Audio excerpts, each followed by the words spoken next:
এখন আমি ডক্টর জাকির নায়েককে মঞ্চে আহ্বান করছি।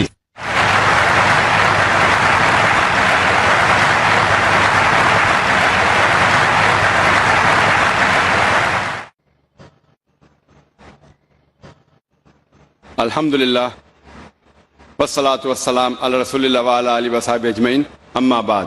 আউযু বিল্লাহি মিনাশ শাইতানির রাজীম, বিসমিল্লাহির রহমানির রহিম। ওয়া মান আহসানু ক্বাওলাম মিম্মান দাআ ইলাল্লাহি ওয়া আমিলা সলিহান ওয়া ক্বালা ইন্নানি মিনাল মুসলিমিন। রাব্বি ইশরাহ লি সাদরি ওয়া ইয়াসসির লি আমরি ওয়াহলুল উকদাতাম মিন লিসানি ইয়াফকাহু কাওলি।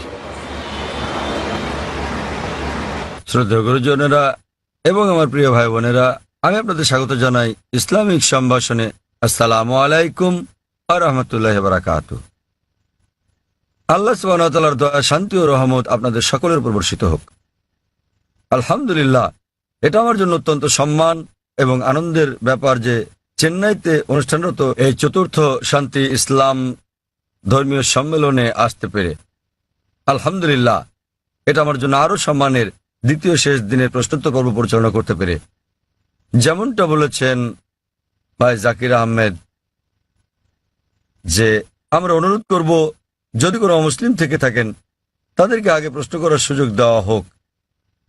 মানুষ প্রায় অভিযোগ করে থাকেন আমার লেকচারের পরে প্রশ্নোত্তর পর্বের সময় কম থাকে বলে। এ কারণে আয়োজকরা আমরা যেটা করেছিলাম বোম্বেতে এই কয়েক মাস আগে, তারা একটা বিশেষ পর্বের ব্যবস্থা করেছেন শুধুমাত্র প্রশ্নোত্তরের জন্য। তাই আমরা প্রথমে অনুরোধ করবো, এখানে যদি কোনো অমুসলিম থাকেন যারা প্রশ্ন করতে চান তাহলে তারা আগে সুযোগ পাবেন। যদি অমুসলিম কোনো প্রশ্ন করতে চান তারা যে কোনো প্রশ্ন করতে পারেন, ইসলাম ধর্ম নিয়ে বা হিন্দু ধর্ম বা খ্রিস্টান ধর্ম নিয়ে যে কোনো প্রশ্ন।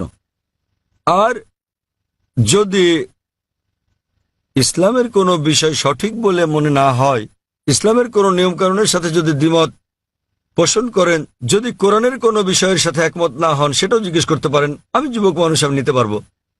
অমুসলিমরা তাদের প্রশ্ন শেষ করার পর আমরা মুসলিম ভাইদের প্রশ্ন করতে বলবো, এবং আমি মুসলিম ভাইদের অনুরোধ করব তাদের প্রশ্নগুলো যেন শুধু ইসলাম এবং তুলনামূলক ধর্ম বিষয়ে থাকে। তাই আমি এখন স্বেচ্ছাসেবকদের অনুরোধ করব প্রথমে অমুসলিমদের প্রশ্ন করার সুযোগ করে দিতে। হ্যাঁ ভাই, আপনি বলেন। আমার নাম নবীন, আমি টিসিএস এ কাজ করি।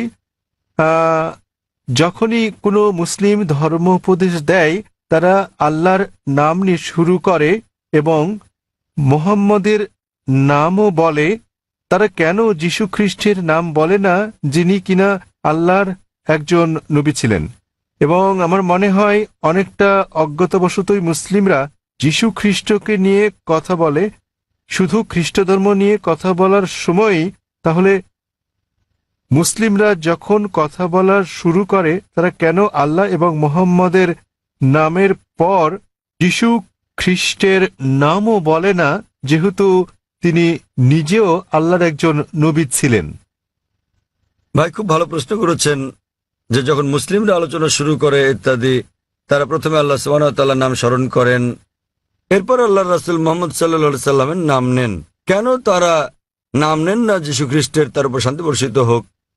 আপনি মনে করছেন এটা করলে ভালোই হবে, যেহেতু আপনি জানেন যে ইসলামে যীশু খ্রিস্ট, তার উপর শান্তি বর্ষিত হোক, তিনিও আল্লাহ তাআলার একজন রাসূল ছিলেন, তিনিও ইসলামের একজন বার্তাবাহক। আল্লাহ কোরআনে বলেছেন সূরা ফাতির অধ্যায় নম্বর 35 আয়াত নম্বর 24, ওয়া ইম মিন উম্মাতিন ইল্লা খালাহা ফিহা নাযীর। এমন একটিও জাতি বা গোষ্ঠী নেই যাদের প্রতি আমি সতর্ককারী পাঠাইনি। আল্লাহ বলেন সূরা রাদ অধ্যায় 13 আয়াত নম্বর 7, ওয়া লিকুল্লি কওমিন হাদ। এবং প্রত্যেক জাতির প্রতি আমি একজন সতর্ককারী, একজন পথপ্রদর্শক পাঠিয়েছি। নামানুসারে কোরআনে মাত্র 25 জন নবীর কথা উল্লেখ রয়েছে, কিন্তু আমাদের প্রিয় নবী মুহাম্মদ সাল্লাল্লাহু আলাইহি ওয়াসাল্লাম বলেছেন, সহিহ হাদিসের উল্লেখ আছে, এটা মিশকাত আল মাসাবিতে, যে আমাদের প্রিয় নবী বলেছেন যে 1,24,000 পয়গম্বর পাঠিয়েছেন আল্লাহ সুবহানাহু ওয়া তাআলা এই পৃথিবীর বুকে, কিন্তু কোরআনে কেবল 25 জনের নামই পাওয়া যায়। আদম, ইব্রাহিম, মুসা, যিশু, মুহাম্মদ, তাদের সকলের উপর শান্তি বর্ষিত হোক। তো ভাই, আমি যদি আপনার কথা মেনে নেই যে আমাদের নাম উল্লেখ করা উচিত সকল নবী রাসূলদের, তাহলে 1,24,000 নবী রাসূলগণের নাম নিতে না পারলেও অন্তত কোরআনে বর্ণিত 25 জনের সকলেরই নাম নিতে হবে। তাহলে ভেবে দেখেন প্রথম বাক্যটি কত বড় হয়ে যাবে। আপনি যেটা বুঝতে পারছেন না তা হলো যে সকল নবী রাসূল নবী মুহাম্মদ সাল্লাল্লাহু আলাইহি সাল্লামের আগে এসেছিলেন তাদের পাঠানো হয়েছিল শুধু তাদের লোকদের জন্য, শেষ সময়ের জন্য। উদাহরণস্বরূপ কোরআনে আছে যীশু খ্রিস্ট তার উপর শান্তি বর্ষিত হোক, এটার উল্লেখ আছে সূরা সাফ অধ্যায় নম্বর 61 আয়াত নম্বর 6 যে তাকে পাঠানো হয়েছিল বনী ইসরায়েলের জন্য একজন দূত হিসেবে। এটা উল্লেখ আছে সূরা আলে ইমরানেও অধ্যায় নম্বর 3 আয়াত নম্বর 49 যে যীশু খ্রিস্টকে তারপর শান্তি বর্ষিত হোক পাঠানো হয়েছিল একজন দূত হিসেবে বনী ইসরায়েলের সন্তানদের জন্য। সুতরাং মুহাম্মদ সাল্লাল্লাহু আলাইহি ওয়াসাল্লামের আগে যারা এসেছেন সকল নবী রাসূলগণকে পাঠানো হয়েছিল তাদের নিজেদের লোকদের জন্য, সেই সময়ের জন্য। কিন্তু যেহেতু মুহাম্মদ সাল্লাল্লাহু আলাইহি সাল্লাম সর্বশেষ ও চূড়ান্ত নবী ছিলেন, তাকে শুধু আরব বা মুসলিমদের জন্য পাঠানো হয়নি, তাকে পাঠানো হয়েছিল সমগ্র মানব জাতির জন্য। এবং আল্লাহ বলেন সূরা আম্বিয়া অধ্যায় নম্বর 21 আয়াত নম্বর 107 ওয়ামা আরসালনাকা ইল্লা রাহমাতাল লিল আলামিন, আমি তো তোমাকে রহমত হিসেবে প্রেরণ করেছি সমগ্র পৃথিবীর জন্য, সমগ্র সৃষ্টি জগতের জন্য, সমগ্র মানবতার জন্য। সুতরাং মুহাম্মদ সাল্লাল্লাহু আলাইহি সাল্লাম যেহেতু সর্বশেষ এবং চূড়ান্ত নবী ছিলেন, তিনি শুধু মুসলিম বা আরবদের জন্য প্রেরিত হননি, এসেছিলেন সমগ্র মানব জাতির জন্য। এবং তিনি যে বার্তা নিয়ে এসেছিলেন তা শুধু একটা নির্দিষ্ট সময়ের জন্যই নয়, যেমনটা তার পূর্বে যারা এসেছিলেন তাদের বার্তা ছিল একটা নির্দিষ্ট সময়ের জন্য। কিন্তু যেহেতু নবী মুহাম্মদ সাল্লাল্লাহু আলাইহি সাল্লাম ছিলেন সর্বশেষ ও চূড়ান্ত নবী, তার বার্তা সময়ের বন্ধনে বাধা নয়, এটাকে অনুসরণ করতে হবে শেষ দিন পর্যন্ত। এ কারণে আপনি বর্তমানে যেখানেই থাকুন না কেন, হোক সে ভারত বা যুক্তরাষ্ট্র বা ইংল্যান্ড বা সৌদি আরব, পৃথিবীর যে কোনো প্রান্তে বর্তমানে আমাদের অনুসরণ করতে হবে সর্বশেষ ও চূড়ান্ত নবীকে, এবং তিনি হচ্ছেন নবী মুহাম্মদ সাল্লাল্লাহু আলাইহি সাল্লাম। যদিও ইসলামে সকল নবী রাসূলকেই আমরা সম্মান করি এবং আমরা যীশু খ্রিস্টকেও সম্মান করি, আমরা তাকে ভালোবাসি, তাকে শ্রদ্ধা করি, কিন্তু যীশু খ্রিস্ট তার উপর শান্তি বর্ষিত হোক নিজেই বলেছেন, এটার উল্লেখ আছে গসপেল অফ জন অধ্যায় নম্বর 16 অনুচ্ছেদ নম্বর 12 থেকে 14, আমি তোমাদের অনেক কথা বলতে চাই কিন্তু এখন তোমরা তা সহ্য করতে পারবে না, কারণ যখন সত্যের আত্মা আসবেন তিনি তোমাদের পথ দেখাবেন। তিনি নিজে থেকে কিছু বলবেন না, যা শুনবেন তাই বলবেন, তিনি আমাকে সম্মানিত করবেন। সুতরাং এখানে যীশু খ্রিস্ট তার উপর শান্তি বর্ষিত হোক ভবিষ্যৎবাণী করেছেন সর্বশেষ ও চূড়ান্ত নবী মুহাম্মদ সাল্লাল্লাহু আলাইহি সাল্লামের আগমনের। এই কারণে আমরা বিশ্বাস করি যে যীশু খ্রিস্ট তার উপর শান্তি বর্ষিত হোক এই পৃথিবীতে আবার প্রত্যাবর্তন করবেন, এবং খ্রিস্টানরাও এটা বিশ্বাস করে। তিনি যখন আসবেন তিনি নিজেও আনুগত্য করবেন আল্লাহ সুবহানাহু ওয়া তাআলার, এবং সর্বশেষ ও চূড়ান্ত নবী মুহাম্মদ সাল্লাল্লাহু আলাইহি সাল্লামের শিক্ষা মেনে চলবেন। তাই এটাই হচ্ছে কারণ যে যখন কোনো মুসলমান কোনো বক্তব্য শুরু করতে যায় অথবা শাহাদাত দেয়, প্রথমেই সে এক এবং একমাত্র আল্লাহ সুবহানাহু ওয়া তাআলার নাম স্মরণ করে, শুধু তিনি একমাত্র উপাসনার যোগ্য, আর কেউ নয়। এবং আমরা সর্বশেষ ও চূড়ান্ত নবী অর্থাৎ মুহাম্মদ সাল্লাল্লাহু আলাইহি সাল্লামের উপর বিশ্বাস স্থাপন করি, কারণ তিনি এমন এক পয়গম্বর যার শিক্ষা দীক্ষা আজ অনুসরণযোগ্য। পূর্ববর্তী সকল নবী রাসূলগণ ছিলেন সময়ের গণ্ডিভুক্ত একটা নির্দিষ্ট সময়ের জন্য এবং একটা নির্দিষ্ট গোত্রের লোকদের জন্য। যেহেতু নবী মুহাম্মদ সাল্লাল্লাহু আলাইহি সাল্লামকে পাঠানো হয়েছে সমগ্র মানবজাতির জন্য এবং তার বার্তা সময়ের গণ্ডিভুক্ত নয়, এ কারণে আমরা তার নাম উল্লেখ করে থাকি। অন্যথায় ইসলামে আমাদের সকল নবীদেরকেই সম্মান করতে হয়। আর আমি যদি আপনার কথা মেনে নেই, যেভাবে আগে বলেছিলাম আমার লেকচার শুরুর সময় আমাকে বলতে হবে আল্লাহর নাম যিনি সর্বময়, সর্বোচ্চ, ক্ষমাশীল, এবং তার নবীদের নাম আদম এবং নূহ, তারপর সালেহ, ইদ্রিস, ইব্রাহিম, ইসমাইল, ইসহাক, মুসা, ঈসা, এবং তারপর আরো কারো নাম বলে আমি বলতে পারি মুহাম্মদ সাল্লাল্লাহু আলাইহি সাল্লাম। আমরা যখনই মুহাম্মদ সাল্লাল্লাহু আলাইহি সাল্লামের নাম উল্লেখ করি অন্য সকল নবীরা হয়তো অন্তর্ভুক্ত হন, কেননা এই কিতাব পবিত্র কোরআন যা কিনা নাজিল হয়েছিল নবী মুহাম্মদ সাল্লাল্লাহু আলাইহি সাল্লামের উপর, এখানে বলা আছে যে প্রত্যেক মুসলমানের দায়িত্ব আল্লাহ সুবহানাহু ওয়া তাআলার সকল নবী রাসূলগণকে সম্মান করা, এমনকি যদিও তাদের নাম পবিত্র কোরআনে উল্লেখ নাও থাকে। সুতরাং আমরা তাদের ভালোবাসি, তাদের সম্মান করি, কিন্তু আমাদেরকে নাম নিতে হবে সর্বশেষ ও চূড়ান্ত নবীরই, যেহেতু তার বাণী আজও অনুসরণ করা হচ্ছে। আশা করি উত্তরটা পেয়েছেন। এখানে কি কোনো অমুসলিম ভাই আছেন মাঝখানের মাইকে? তামিল? হ্যাঁ, কেউ কি উনার কথা অনুবাদ করে দিতে পারবেন? তিনি তামিল ভাষায় কিছু বলতে চাচ্ছেন। এখানে কোনো অনুবাদক আছেন? আমরা চাই উনার প্রশ্নটি যথাযথভাবে অনুবাদ করা হোক, তাকে তামিল ভাষাতেই প্রশ্নটি করতে দিন, অনুবাদক সেটাকে বাংলায় করবেন। எனது பெயர் அல்போன்ஸ். நான் கிறிஸ்தவ மதத்தை சார்ந்தவர். சென்னை பெரம்பூரிலிருந்து வருகிறேன். நான் இஸ்லாம் மதத்தினுடைய வீட்டிற்கு சென்று பீஸ் டிவி தங்களது பீஸ் டிவியில் இஸ்லாம் மதத்தின் அனைத்து விஷயங்களையும் பார்ப்பேன். 7,000 ரூபாய் கட்டினால் மட்டுமே பீஸ் டிவி சேனல் தெரியும் என்ற நிலைக்கு உள்ளது. ஆதலின் ஏன் இதை கேபிளில் ஒளிபரப்ப தங்கள் মதத்தை ஒளிபரப்பக்கூடாது என்று নিனைக்கின்றேன். তার প্রশ্নটি হল পিস টিভির সম্প্রচার বিষয়ে। তিনি জিজ্ঞাসা করেছেন কেন পিস টিভি, কেবল টিভি বা অন্যান্য স্থানীয় কেবল চ্যানেলে সম্প্রচার হয় না। তিনি একজন খ্রিস্টান এবং তাকে একজন বন্ধুর বাসায় গিয়ে এই চ্যানেলটি দেখতে হয়। ভাই প্রশ্ন করেছেন যে তিনি একজন খ্রিস্টান এবং তিনি জানেন যে পিস টিভি স্যাটেলাইটের মাধ্যমে সম্প্রচার করা হয়, কেন কেবল অপারেটররা তাদের চ্যানেলে পিস টিভিকে রাখেন না? ভাই, এটা কেবল অপারেটরদেরকে জিজ্ঞেস করতে হবে।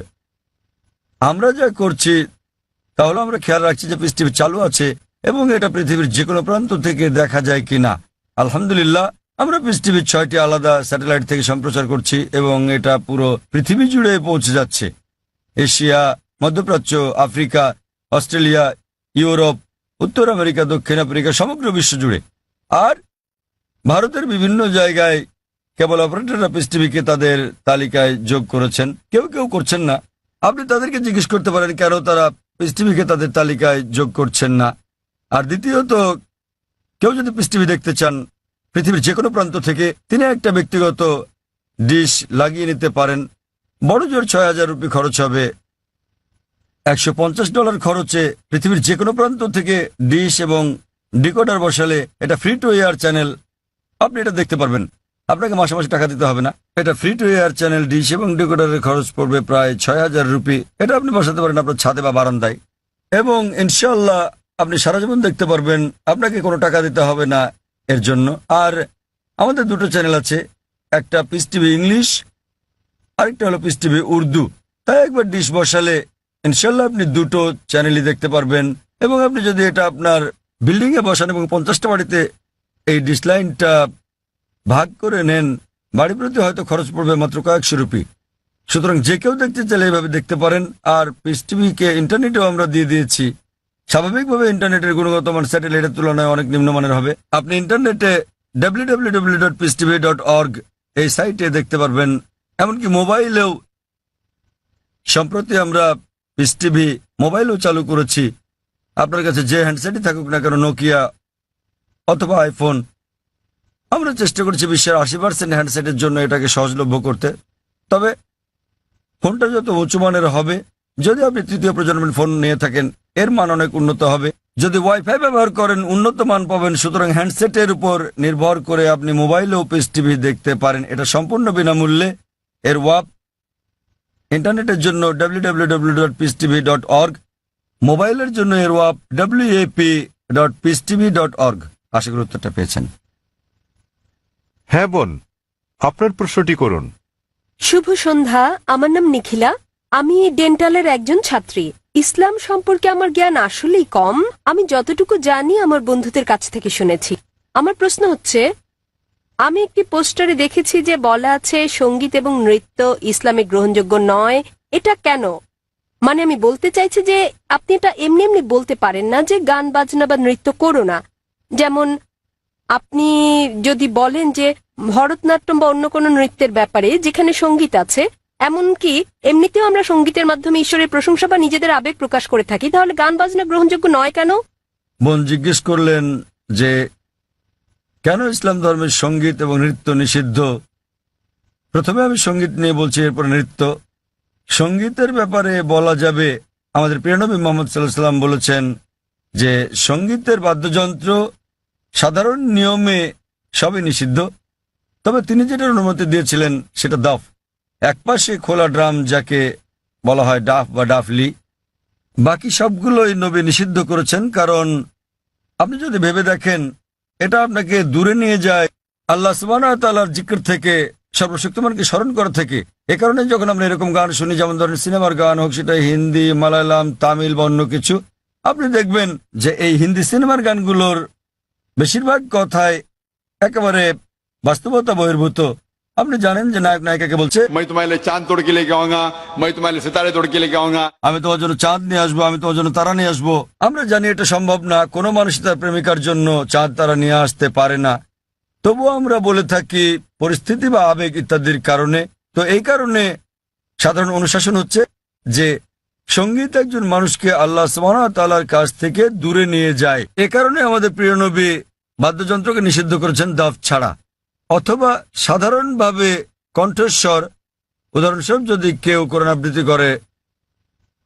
আবৃত্তি করে তার কণ্ঠ সুন্দর, সেটা ঠিক আছে, কারণ এটা একজন মানুষকে আল্লাহ সুবহানাহু ওয়া তাআলার দিকে নিয়ে আসে। নেপথ্য বাদ্যযন্ত্রের আওয়াজ থাকলে যদি এটা একটা বিশেষ আবেগের সৃষ্টি করে, তাহলে গান গাওয়ার ক্ষেত্রে এটা হচ্ছে মুবাহ, ঐচ্ছিক, যতক্ষণ পর্যন্ত গানের কথাগুলো নিয়ে যাচ্ছে আল্লাহ সুবহানাহু ওয়া তাআলার দিকে। যদি গানের কথাগুলো আপনাকে আল্লাহর কাছ থেকে দূরে সরিয়ে নিয়ে যায়, তাহলে সে ধরনের গানও নিষিদ্ধ। এবার আসি দ্বিতীয় ভাগে, নৃত্য করা কেন নিষিদ্ধ। কোরআনে এমন কোনো আয়াত নেই, অথবা আমার জানা মতো কোনো হাদিস নেই যেখানে বলা আছে যে নৃত্য করা হচ্ছে হারাম। কিন্তু সাধারণভাবে যেহেতু মানুষ নাচে অন্য মানুষদের দেখানোর জন্য, আপনারা জানেন যে মঞ্চে নৃত্য পরিবেশন করা হয়, যেমন ভরতনাট্যম। আপনি মঞ্চে ভরতনাট্যম করছেন আর হাজার হাজার লোক আপনাকে দেখছে। সাধারণভাবে যদি হিজাবের দিক থেকে বলি, আমরা চাইবো না যে উন্মুক্ত হোক আমাদের মহিলারা, আমাদের মায়েরা, আমাদের বোনেরা, আমাদের কন্যারা মঞ্চে উঠুক আর হাজার হাজার লোক তাদের দেখুক। তো যে কোনো পেশা যেখানে শরীরকে প্রদর্শন করা হয়ে থাকে মানুষকে বিনোদন দেওয়ার জন্য, সেটা নিষিদ্ধ। এই কারণেই মানুষজনের সামনে নাচা অথবা নাচ করা কোনো পার্টিতে যেখানে বিপরীত লিঙ্গের মানুষেরা থাকে, বেশিরভাগ ক্ষেত্রে নাচের নিয়মগুলো এগুলো ইসলামী শরিয়ার বিরুদ্ধে যায়। যখন আপনি নাচেন বেশিরভাগই জোড়া বেঁধে, ছেলে এবং মেয়ে, আর তাদের মধ্যে বেশিরভাগই গার্লফ্রেন্ড বয়ফ্রেন্ড, এবং তারা অন্য মানুষদের সামনে নাচে। সুতরাং যেহেতু এটা ইসলামী হিজাবের নিয়মের পরিপন্থী, এ কারণেই বলা হয় এটা নিষিদ্ধ, কারণ এটা হিজাবের নিয়মের বিপরীত। তাই বুঝতে হবে যে যখন নাচ করছেন, আপনি মানুষজনের সামনে নাচ করছেন, পার্টিতে যাচ্ছেন, আবার ঘুরে বেড়াচ্ছেন, আর না হলে শুধু স্বামী স্ত্রী মিলে যেভাবে খুশি সময় কাটাতে পারেন, যতক্ষণ এটা শরিয়ার বিরুদ্ধে না যাচ্ছে। বদ্ধ ঘরের ভেতরে স্বামী স্ত্রী মিলে যা খুশি করতে পারেন, যদি এটা কোরআন ও হাদিসের নিয়মকানুনের বাইরে না যায়, কোনো সমস্যা নেই। কিন্তু যেহেতু বেশিরভাগ সময় নাচ শরীরকে প্রদর্শন করে থাকে, এতে গান থাকে, নাচ থাকে, আপনি মঞ্চে উঠছেন আর লোকেরা আপনাকে দেখছে, তাই এটা শরিয়ার হিজাবের নিয়মের বিরুদ্ধে। এ বিষয়ে আমার ভিডিও ক্যাসেট দেখেন, ইসলামে নারীর অধিকার আধুনিক না সেকেলে, সেখানে বিস্তারিত আছে কেন আমরা মুসলিমরা নারীদের নিরাপত্তা দেই, ভালোবাসি, তাদেরকে কি চোখে দেখি। যেহেতু আমরা নারীদের ভালোবাসি, আমরা তাদের নিরাপত্তা দেই এবং আমরা তাদের প্রদর্শন করতে চাই না। এই কারণেই যে সমস্ত পেশায় প্রকাশ্যে গান গাওয়া বা নাচ করা অথবা মডেলিং এর ব্যাপার আছে, সেগুলো নারীর জন্য নিষিদ্ধ। আশা করি উত্তরটা পেয়েছেন। যদি কোনো অমুসলিম থাকেন, জাকির ভাই যেটা বলেছেন, যদি কোনো অমুসলিম কোনো প্রশ্ন করতে চান, নির্দ্বিধায় করতে পারেন। আপনার যে কোনো প্রশ্ন ইসলাম নিয়ে অথবা অন্য কোনো ধর্ম নিয়ে, ইসলাম এবং তুলনামূলক ধর্ম নিয়ে যে কোনো প্রশ্ন অথবা ইসলামের কোনো বিষয় যদি আপনার কাছে সঠিক মনে না হয়, এটাই সুযোগ। আপনি যে কোনো প্রশ্ন করতে পারেন। জনমানুষের সামনে এভাবে খোলামেলা প্রশ্ন করার সুযোগ সত্যি দুর্লভ। একজন অমুসলিম ভাই আছেন। আপনি কি অমুসলিম? হ্যাঁ ভাই, আপনার প্রশ্ন করুন। হ্যাঁ, আসসালামু আলাইকুম ভাই জাকির, এবং শুভ সন্ধ্যা আমার ইসলামী ভাইদের এবং অন্য ধর্মের ভাইদেরও। আমার নাম রামজি জয়রামান। আমি আমেরিকার একজন টেকনোলজিস্ট, সেখানে প্রায় ৩৫ বছর ধরে বাস করছি। আর গত ৩ বছর ধরে আমি আধ্যাত্মিকতা চর্চা করছি আমার জীবিতকালেই একটা আত্মিক মুক্তির উদ্দেশ্যে। আমি কোরআন শরীফ পড়েছি।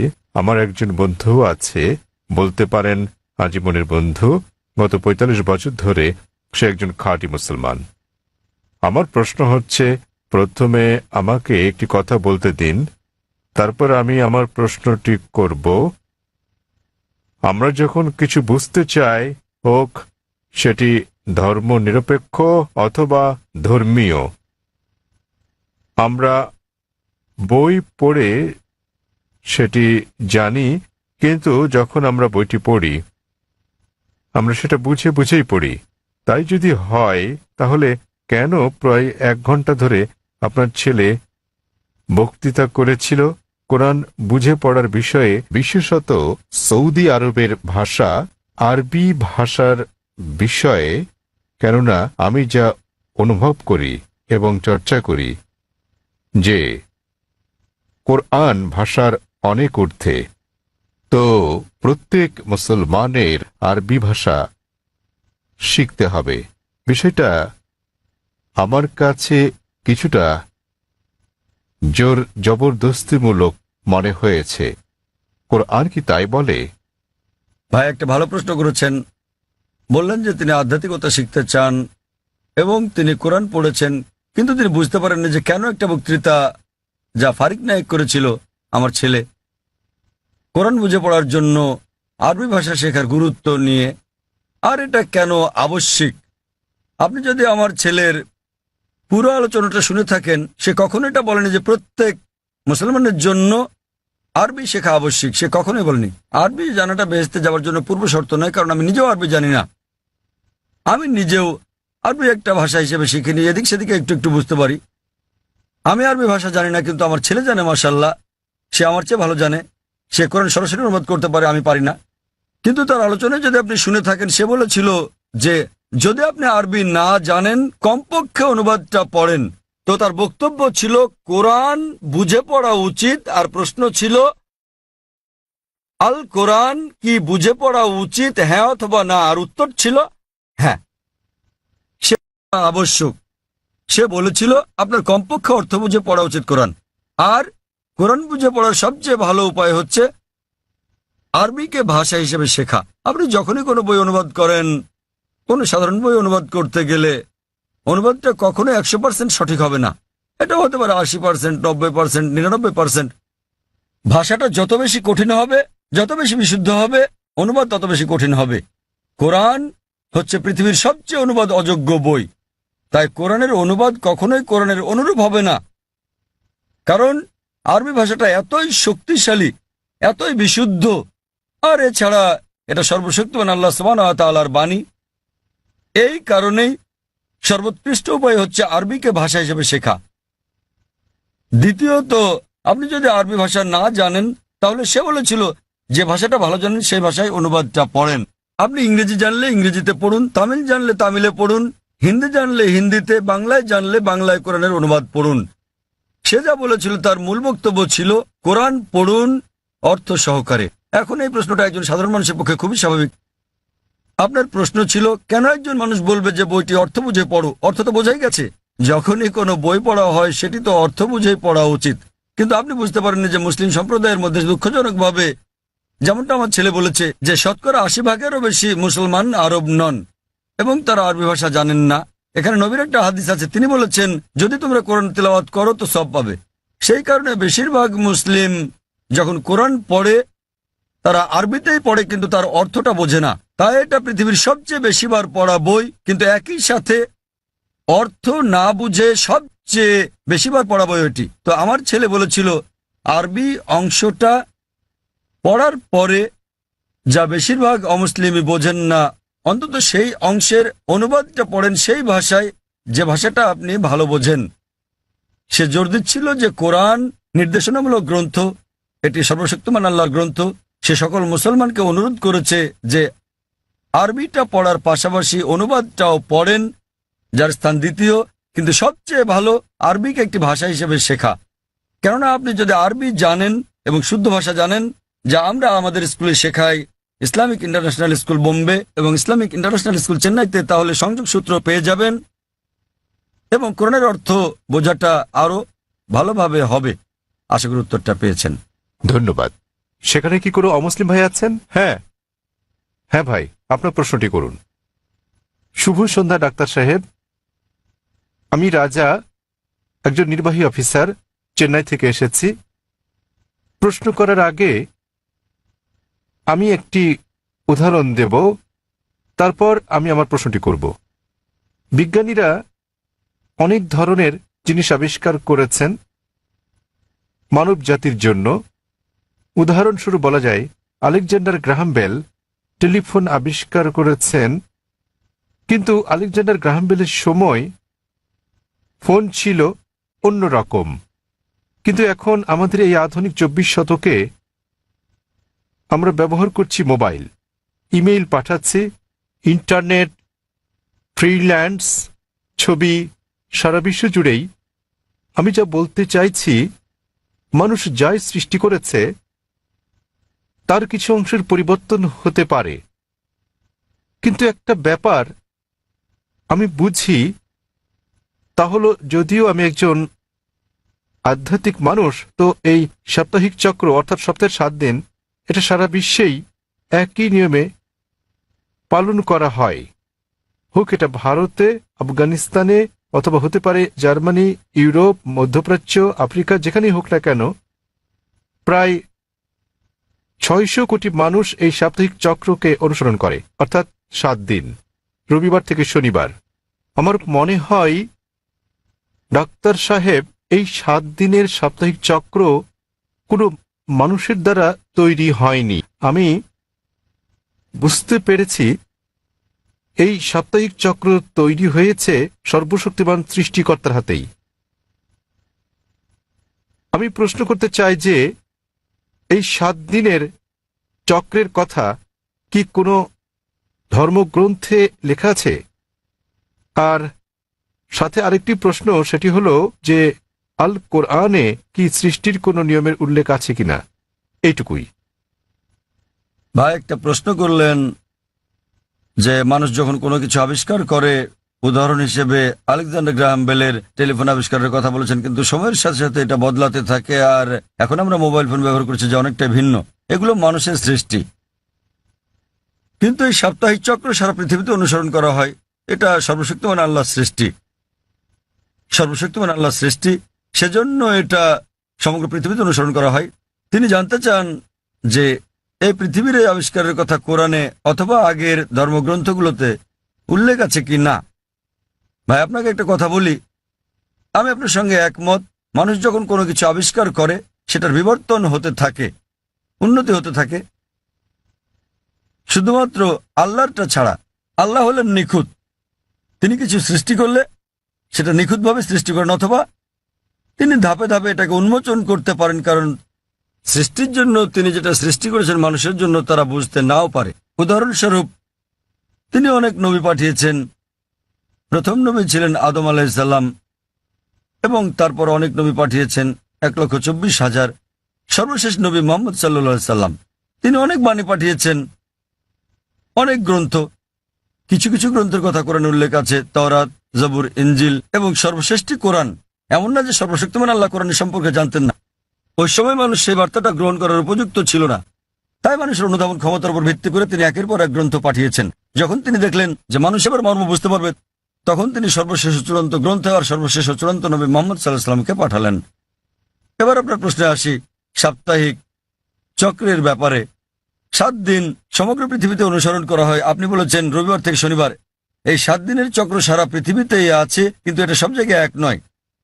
আপনি যদি যান কোনো মুসলিম দেশে, রবিবার ছুটির দিন নয়, শুক্রবার ছুটির দিন, তাই এটা রবিবার থেকে শনিবার নয়, এটা শুক্রবার থেকে বৃহস্পতিবার, কিন্তু এটা 7 দিনই।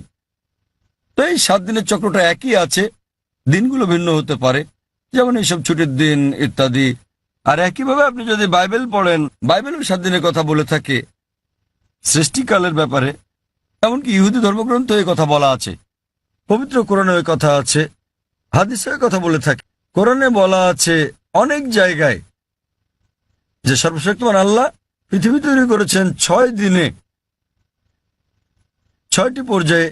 এ ব্যাপারে পবিত্র কোরআন এবং অন্যান্য ধর্মগ্রন্থ প্রায় একই কথা বলা আছে, কিন্তু ভালোভাবে দেখলে অনেক পার্থক্য আছে। কোরআন যেভাবে বলেছে তা অনেক বেশি বিজ্ঞানসম্মত, অন্যান্য ধর্মগ্রন্থের কথা অতটা বিজ্ঞানসম্মত নাও হতে পারে। উদাহরণস্বরূপ বাইবেলে এই ব্রহ্মাণ্ডের সৃষ্টি বিষয়ে বলা আছে, সেখানে বলা আছে সর্বশক্তিমান ঈশ্বর 6 দিনে পৃথিবী তৈরি করলেন এবং 7ম দিনে বিশ্রাম নিলেন। এর মানে ঈশ্বরেরও বিশ্রামের প্রয়োজন হয়। কোরআনও বলে যে সর্বশক্তিমান আল্লাহ 6 দিনে পৃথিবী তৈরি করলেন, কিন্তু এটা বলেন যে 7ম দিনে বিশ্রাম নিয়েছেন। কেন? কারণ পবিত্র কোরআনে আছে সূরা বাকারা অধ্যায় নম্বর 2 আয়াত নম্বর 255, এটা আয়াতুল কুরসি। আল্লাহু লা ইলাহাল হাইয়ুল কাইয়ুম লা তাখুযু সিনাতুন ওয়া লা নাওম লাহু মা ফিস সামাওয়াতি ওয়া মা ফিল আরদ। যে তিনি চিরকালীন, তিনি সর্বশক্তিমান, তিনি একক, কোন তন্দ্রা তাকে স্পর্শ করে না, তার বিশ্রামেরও দরকার নেই। সর্বশক্তিমান আল্লাহর কোনো ঘুমের প্রয়োজন নেই, তার বিশ্রামেরও প্রয়োজন নেই। তাহলে তার বিশ্রামের প্রশ্নটা আসে কি করে? তাই অনেক কিছুতে মিল পাওয়া যাবে, কিন্তু সব নয়। কেউ যদি বলে যে ঈশ্বরের বিশ্রাম প্রয়োজন, যেমন আমি বা আপনি আমাদের মানুষের বিশ্রাম প্রয়োজন, সর্বশক্তিমানের কোনো বিশ্রাম প্রয়োজন নেই, তো এখানে পার্থক্যটা। বাইবেলে যা বলা আছে তা হলো 24 ঘন্টা করে 6টি পর্যায়, 24 ঘন্টার 6টি সময়। আমরা বিজ্ঞানীরা বলে থাকি যে 24 ঘন্টার 6টি দিনে এই পৃথিবী তৈরি করা সম্ভব নয়। তো বিজ্ঞানীরা বাইবেলের ওল্ড টেস্টামেন্টের এই বর্ণনার সাথে দ্বিমত পোষণ করেন। আর কোরআনের কথায় আসি, কোরআন কখনোই বলেনি যে সর্বশক্তিমান আল্লাহ 24 ঘন্টার 6 দিনে এটা তৈরি করেছেন। আরবি শব্দ ইয়াম, বহুবচনে আয়াম, যা কোরআন উল্লেখ আছে, এর দুটো মানে আছে। ইয়মের একটা মানে হলো সাধারণ 24 ঘন্টার একদিন বলতে যা আমরা বুঝি, আরেকটা মানে হচ্ছে পর্যায়। এটা যে কোনো দৈর্ঘ্যের হতে পারে, যেমন একটা যুগ। আর বিজ্ঞানীদের এটা মেনে নিতে কোনো সমস্যা নেই যে ব্রহ্মাণ্ড 6টি যুগে তৈরি হয়েছে, 6টি দীর্ঘ সময়ে, হতে পারে লক্ষ লক্ষ বছর ধরে, তাতে কোনো অসুবিধা নেই। এখানে পার্থক্যটা। জগতের সৃষ্টির রহস্যের ব্যাপারে কোরআনে শত শত আয়াত আছে এই জগতের সৃষ্টি রহস্য নিয়ে। আমি এটার উপর একটা লেকচার দিতে পারি, কিন্তু এখানে সময় নেই। আমি শুধু কয়েকটা উদাহরণ দেব। কোরআন পৃথিবীর সৃষ্টি রহস্য নিয়ে কি বলে তাই নিয়ে সেখানে অনেক কথাই বলা আছে, কিন্তু কোরআনে যা বলা আছে এর অধিকাংশই কোরআন নাজিলের সময় আমরা জানতাম না। কোরআন যখন 1400 বছর আগে নাজিল হয়েছিল, এসব কথা অজানা ছিল। উদাহরণস্বরূপ, আজ একজন বিজ্ঞানীকে জিজ্ঞেস করলে তিনি উত্তর দেবেন। আমরা যদি বলি যে কিভাবে পৃথিবীর সৃষ্টি হলো, তাহলে তিনি বলবেন যে প্রথমে এখানে ছিল একটি নীহারিকা, তারপর একটা গৌণ বিচ্ছেদ ঘটল, বিগ ব্যাং, যা থেকে জন্ম নিল ছায়াপথ, তারকামণ্ডলী, গ্রহসমূহ, সূর্য, এমনকি পৃথিবী যেখানে আমরা বাস করি। এটা কয়েকজন বিজ্ঞানী আবিষ্কার করেছিলেন প্রায় 35-40 বছর আগে। আর এটাকে বলা হয়ে থাকে বিগ ব্যাং, যেটা 40 বছর আগে আবিষ্কৃত হয়েছে। আর যেটাকে আজকে বিজ্ঞানীরা বলছেন বিগ ব্যাং, এটা কোরআনে বলা হয়েছে 1400 বছর আগে। সূরা আম্বিয়া অধ্যায় নম্বর 21 আয়াত নম্বর 30 বলা হয়েছে যে আওয়ালাম ইয়ারাল্লাযিনা কাফারু অবিশ্বাসীরা কি দেখে না আন্নাস সামাওয়াতি ওয়াল আরদা কানাত রাতকান ফাতাকনাহুমা, যে আকাশমণ্ডলী ও পৃথিবী একত্রিত ছিল, অতঃপর আমি পৃথক করে দিলাম। এখানে কোরআন এই ব্রহ্মাণ্ডের সৃষ্টি বিষয়ে সংক্ষেপে বলে দিচ্ছে যে আকাশমণ্ডলী ও পৃথিবী একত্রিত যুক্ত ছিল, এরপর আমি তাদের পৃথক করে দিলাম। আজকের বিজ্ঞানীরা সৃষ্টির রহস্য নিয়ে যা বলছেন তার নাম দিয়েছেন বিগ ব্যাং। এটা কোরআনে 1400 বছর আগে বলা হয়েছে। আমরা আগে মনে করতাম যে এই যে আমরা পৃথিবীতে আছি এটা সমতল। মাত্র কয়েকশো বছর আগে আমরা জানতে পারলাম, যখন স্যার ফ্রান্সিস ড্রেক 1557 সালে পৃথিবীটা নৌপথে ভ্রমণ করলেন, তিনি প্রমাণ করলেন যে পৃথিবী বর্তুলাকার। কোরআন এটা বলেছে 1400 বছর আগে। সূরা নাজিয়াত অধ্যায় নম্বর 79 আয়াত নম্বর 30। ওয়াল আরদা বাদা যালিকা দাহাহা, এবং তারপর আমি পৃথিবীকে তৈরি করলাম ডিম্বাকৃতি। আরবি শব্দ দাহাহা এর একটা মানে হলো প্রসারিত হওয়া, যেভাবে পৃথিবী প্রসারিত হয়েছে। আরেকটা মানে আরবি দুইয়া শব্দ থেকে এসেছে, যার মানে হচ্ছে ডিম। এটা কোনো সাধারণ ডিম নয়, এটা বিশেষভাবে বোঝায় উট পাখির ডিমকে।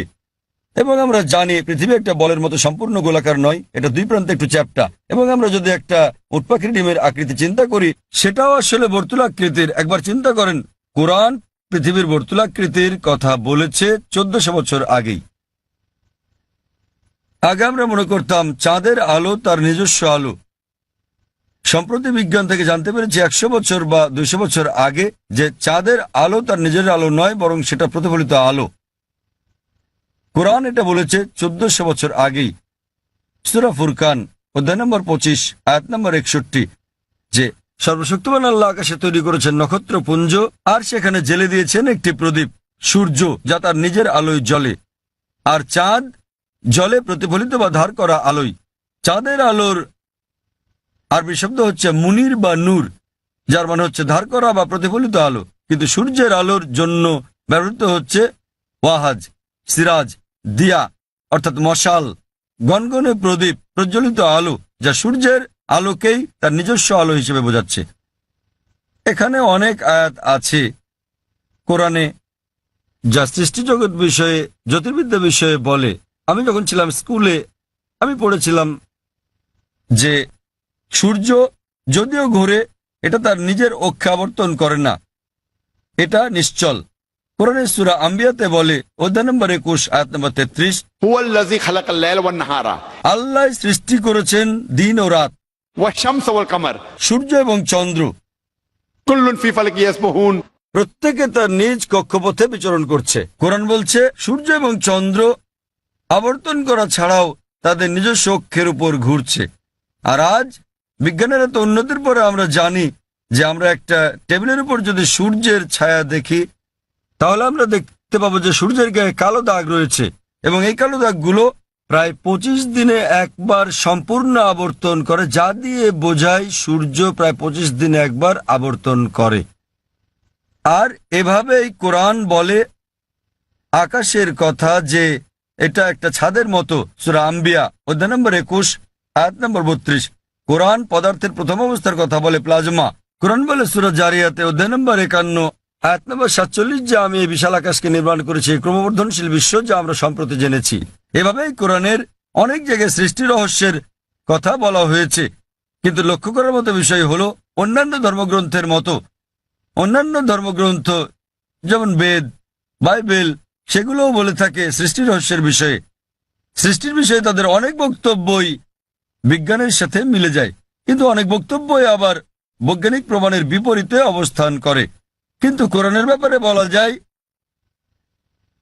কোরআনে 6000-এরও বেশি আয়াত আছে, যার মধ্যে 1000-এর বেশি বিজ্ঞান নিয়ে কথা বলে, এবং পবিত্র কোরআনে এমন একটা আয়াত নেই যা প্রতিষ্ঠিত বিজ্ঞানের বিরুদ্ধে যায়। কোরআনের সাথে অন্যান্য ধর্মগ্রন্থের পার্থক্য হচ্ছে কোরআনের কোনো আয়াতই বিজ্ঞানের প্রমাণিত সূত্রের বিপক্ষে যায় না।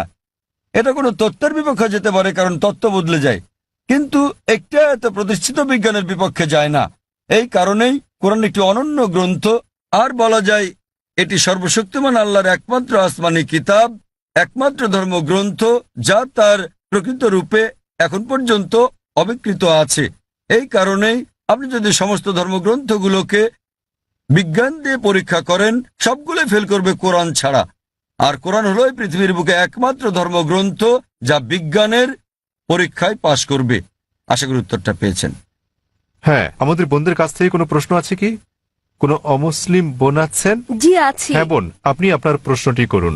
আবারও শুভ সন্ধ্যা। আমি ব্রাহ্মণ্যবাদের একজন অনুসারী, কিন্তু আমি ইসলামের অনেক কিছুই পছন্দ করি। কিন্তু ইসলামের নিয়ম অনুসরণ করতে হলে আমাকে কি ইসলামে ধর্মান্তরিত হতে হবে, নাকি আমার ব্রাহ্মণ্যবাদের ধর্ম পালন করেই আমি ইসলামের বিভিন্ন নিয়ম অনুসরণ করতে পারবো? স্যার, আমি আপনার অনেক বক্তৃতাই দেখেছি, যেমন ইসলাম ও হিন্দু ধর্মের মধ্যে সাদৃশ্য এবং আরো অনেকগুলো। আপনার বক্তৃতা আমি খুবই পছন্দ করি। বোন খুব সুন্দর একটা প্রশ্ন করলেন। তিনি বললেন যে তিনি ব্রাহ্মণিজমের একজন একনিষ্ঠ অনুসারী, কিন্তু তিনি ইসলামের বিভিন্ন বিষয় পছন্দ করেন। তার প্রশ্ন হচ্ছে যে তিনি কি ইসলামের এই সব বিষয় অনুসরণ করতে পারেন এবং একই সাথে তারা ব্রাহ্মণিজম চর্চা করতে পারেন। তিনি আমার অনেক লেকচার দেখেছেন এবং অনেকটা পছন্দ করেন। বোন, প্রথমে আপনাকে বলি যে ইসলাম বা মুসলমান হওয়া কোনো উপাধি নয়। ইসলাম আবিধানিকভাবে বোঝায় শান্তি, যা পাওয়া যায় নিজেকে আল্লাহর কাছে সমর্পণ করে। তাই যে কোনো মানুষ যদি সে তার ইচ্ছা অনিচ্ছাকে আল্লাহর কাছে সমর্পণ করে তাহলে সে একজন মুসলিম। শুধুমাত্র মোহাম্মদ, জাকির, আব্দুল্লাহ, সুলতান, শাকির নাম হলে মুসলমান হওয়া যায় না, বা ফাতিমা, আয়েশা, এইসব নামগুলো আপনাকে মুসলিম বানাবে না। মুসলমান মানে যে তার ইচ্ছা অনিচ্ছাকে আল্লাহর কাছে সমর্পণ করে। তো প্রথমেই খুঁজে বের করতে হবে আপনাকে মহান আল্লাহর আদেশ কি।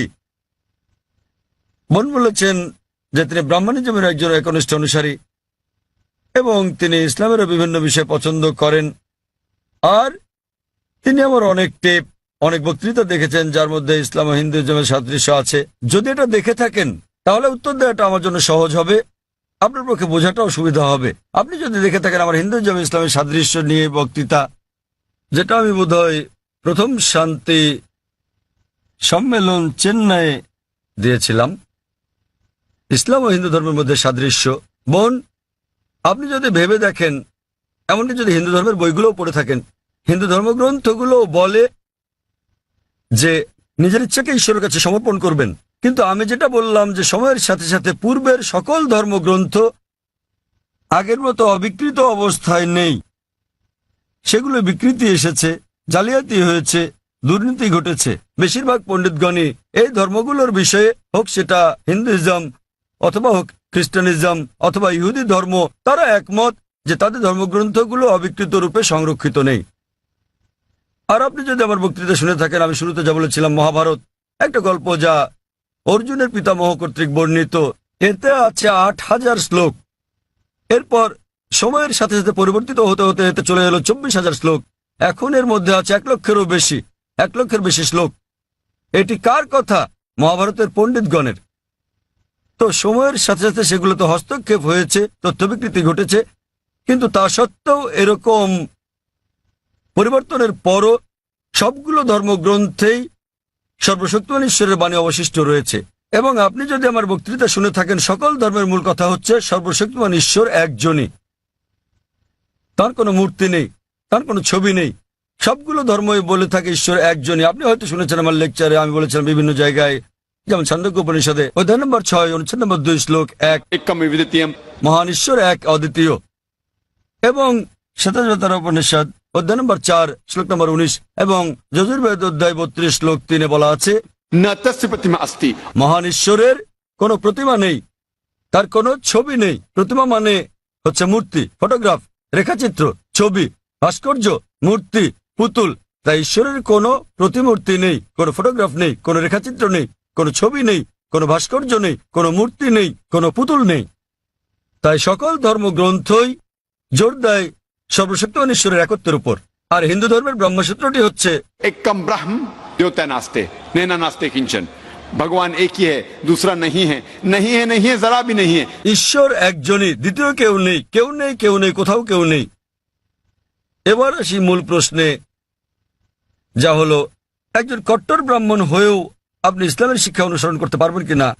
বোন, একজন সাধারণ ব্রাহ্মণের পক্ষে মুসলিম হওয়ার চেষ্টা করাটা কঠিন, কিন্তু যদি কঠোর ব্রাহ্মণ হয়ে থাকেন, বেদকে কঠোরভাবে মেনে চলেন, তাহলে আপনার ইচ্ছা অনিচ্ছা ঈশ্বরের কাছে সমর্পণ করতেই হবে।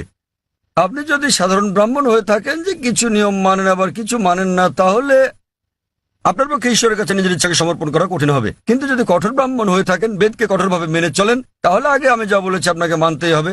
3টি পংক্তি আমি বলেছি যে আপনাকে এক ঈশ্বরে বিশ্বাস করতে হবে, আপনি মূর্তি পূজা করতে পারবেন না। আপনাকে বিশ্বাস করতে হবে যে ঈশ্বর এক, তার কোনো প্রতিচ্ছবি নেই, কোনো ফটোগ্রাফ নেই, কোনো মূর্তি নেই। এবং যদি আপনার ধর্মগ্রন্থগুলো পড়ে থাকেন, সেগুলোতে সর্বশেষ এবং চূড়ান্ত নবী মোহাম্মদ সাল্লাল্লাহু সাল্লামের আগমনের কথা উল্লেখ করা হয়েছে।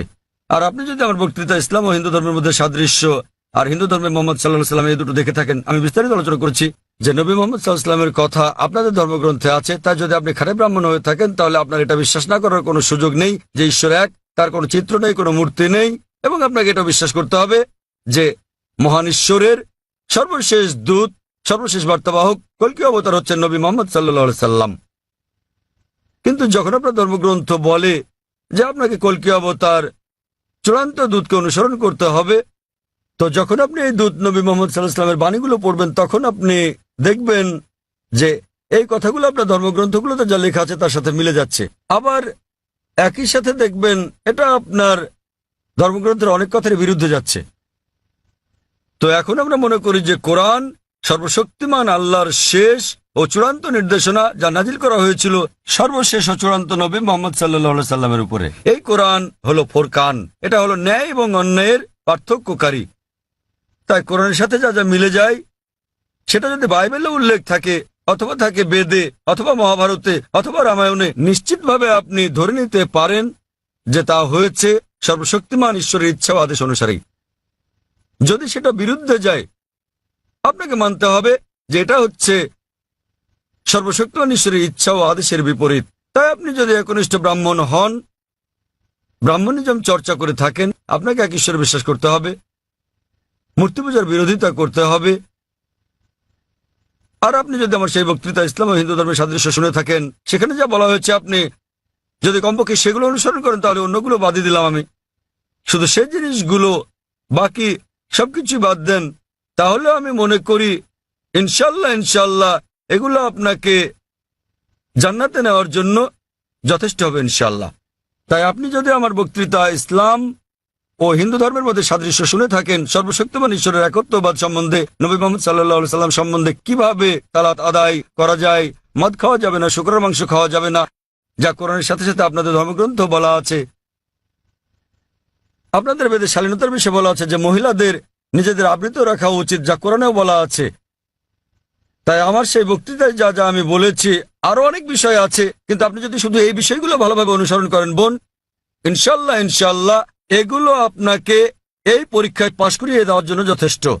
আপনি চাইলে আরো অনেক কিছু অনুসরণ করতে পারেন, কিন্তু কমপক্ষে এই বিষয়গুলো, এই প্রধান বিষয়গুলো যা আমি উল্লেখ করেছি, কিন্তু আপনার ধর্মগ্রন্থে যা বিতর্কিত, আপনার তা অনুসরণ করা উচিত নয়, কারণ আপনাদের পণ্ডিতগণই বলেন যে এটা সময়ের আবর্তনে পরিবর্তিত হয়ে গেছে। আমাদের বুঝতে হবে যে এই বিষয়গুলো হচ্ছে তথ্য বিকৃতি, হস্তক্ষেপিত, সত্যের অতিরঞ্জন। তাই মিলগুলো শুধু অনুসরণ করেন, ইনশাল্লাহ আপনি একজন ভালো ব্রাহ্মণ হতে পারবেন। আপনি নিজ ধর্মগ্রন্থের অনুশাসন মেনে চলেন, জাফর খান এবং কোরআনের সাথে মিলে যায়, এবং ইনশাল্লাহ একজন নিয়মনিষ্ঠ মুসলমানও হতে পারেন। তো আশা করি ইনশাল্লাহ যে সর্বশক্তিমান আল্লাহ আপনাকে হৃদায়ত দান করুন। বোন, আপনি কি বিশ্বাস করেন ইসলাম ও হিন্দু ধর্মের সাদৃশ্য নিয়ে আমি আলোচনায় যে কথাগুলো বলেছিলাম? হ্যাঁ স্যার, পুরোপুরি। বোন, আমার লেকচারের কথাগুলোর সঙ্গে আপনি একমত? জি স্যার। আপনি কি নিয়মগুলো মানতে রাজি আছেন? হ্যাঁ, রাজি আছি। তাহলে আপনি যেহেতু এগুলো মানতে রাজি আছেন, আমি যা বলেছি, সুতরাং আপনি প্রকৃতই নিজের ইচ্ছা অনিচ্ছাকে আল্লাহর কাছে সমর্পণ করলেন। আরবিতে আপনি বলতে পারেন মুসলমান, বাংলায় বলতে পারেন আল্লাহর কাছে নিজের ইচ্ছাকে সমর্পণকারী। তো যদি একমত হন যে ধর্মগ্রন্থগুলোতে বলা আছে এক ঈশ্বরের উপাসনা করতে হবে, তিনি ছাড়া আর উপাস্য নেই, মূর্তি পূজা করা অন্যায়, আপনি যদি সর্বশেষ ও চূড়ান্ত নবী কলকি অবতার মুহাম্মদ সাল্লাল্লাহু আলাইহি সাল্লাম এবং তার শিক্ষার উপর বিশ্বাস রাখেন, তাহলে আমার মতে, আমি যদি আরবিতে বলি, আমাকে বলতে হবে যে আপনি ইসলাম ধর্ম পালন করছেন এবং আপনি একজন মুসলিম। বোন, আপনি কি একমত আছেন? জি স্যার, একমত। তাহলে আপনি কি জনসমক্ষে বলতে পারবেন যে আরবি নিয়মে আপনি একজন মুসলিম? বোন, আপনি কি আরবি নিয়মে ঘোষণা দিতে পারবেন এটা? যেহেতু আপনি মেনে নিয়েছেন একজন ঈশ্বর এবং নবী মুহাম্মদ সাল্লাল্লাহু আলাইহি সাল্লাম সর্বশেষ চূড়ান্ত নবী, তো আপনি কি ঘোষণা দিতে পারবেন যে আপনি একজন মুসলিম? আমি বলছি না যে আমি একজন মুসলিম, যদিও আপনি যা বলেছেন আমি তার সাথে একমত। এখন আপনি যদি মেনে নেন যে ঈশ্বর একজন এবং তার হ্যাঁ। কোনো মূর্তি বা ছবি নেই এবং একমাত্র তারই উপাসনা করতে হবে, আর আপনি যদি মেনে নেন যে নবী মুহাম্মদ সাল্লাল্লাহু আলাইহি সাল্লাম আল্লাহ প্রেরিত দূত, এই দুটোই যথেষ্ট আপনাকে ইসলাম ধর্মের জগতে নিয়ে আসার জন্য, আপনি পাশ করেছেন। অন্যান্য বিষয়গুলো পরে আসবে। তো আপনি যদি মানেন ঈশ্বর এক, তার কোনো প্রতিচ্ছবি নেই, আপনি যদি মূর্তি পূজা করতে অস্বীকার করেন এবং আপনি মানেন যে নবী মুহাম্মদ সাল্লাল্লাহু আলাইহি সাল্লাম শেষ ও চূড়ান্ত নবী, তাহলে আপনি এই জগতে প্রবেশ করতে পারবেন ইনশাআল্লাহ, অথবা সঠিকভাবে বলতে গেলে এই জীবন দর্শনে। এবং ইনশাআল্লাহ এভাবে চর্চা চালিয়ে গেলে আপনি কি এই জীবনধারায় আসতে চান বোন? ঈশ্বর চাইলে। হ্যাঁ, এই তো ইনশাআল্লাহ, মাশাআল্লাহ। তো বোন, আমি আবারও আপনাকে জিজ্ঞেস করতে চাই আনুষ্ঠানিকভাবে, বোন, আপনি কি বিশ্বাস করেন যে এক ঈশ্বর? হ্যাঁ, করি। বিশ্বাস করেন যে সর্বশক্তিমান ঈশ্বর ছাড়া আর কারো উপাসনা করা উচিত নয়? হ্যাঁ। আপনি কি একমত যে মূর্তি পূজা ঠিক নয়? পুরোপুরি না হলেও কিছুটা একমত।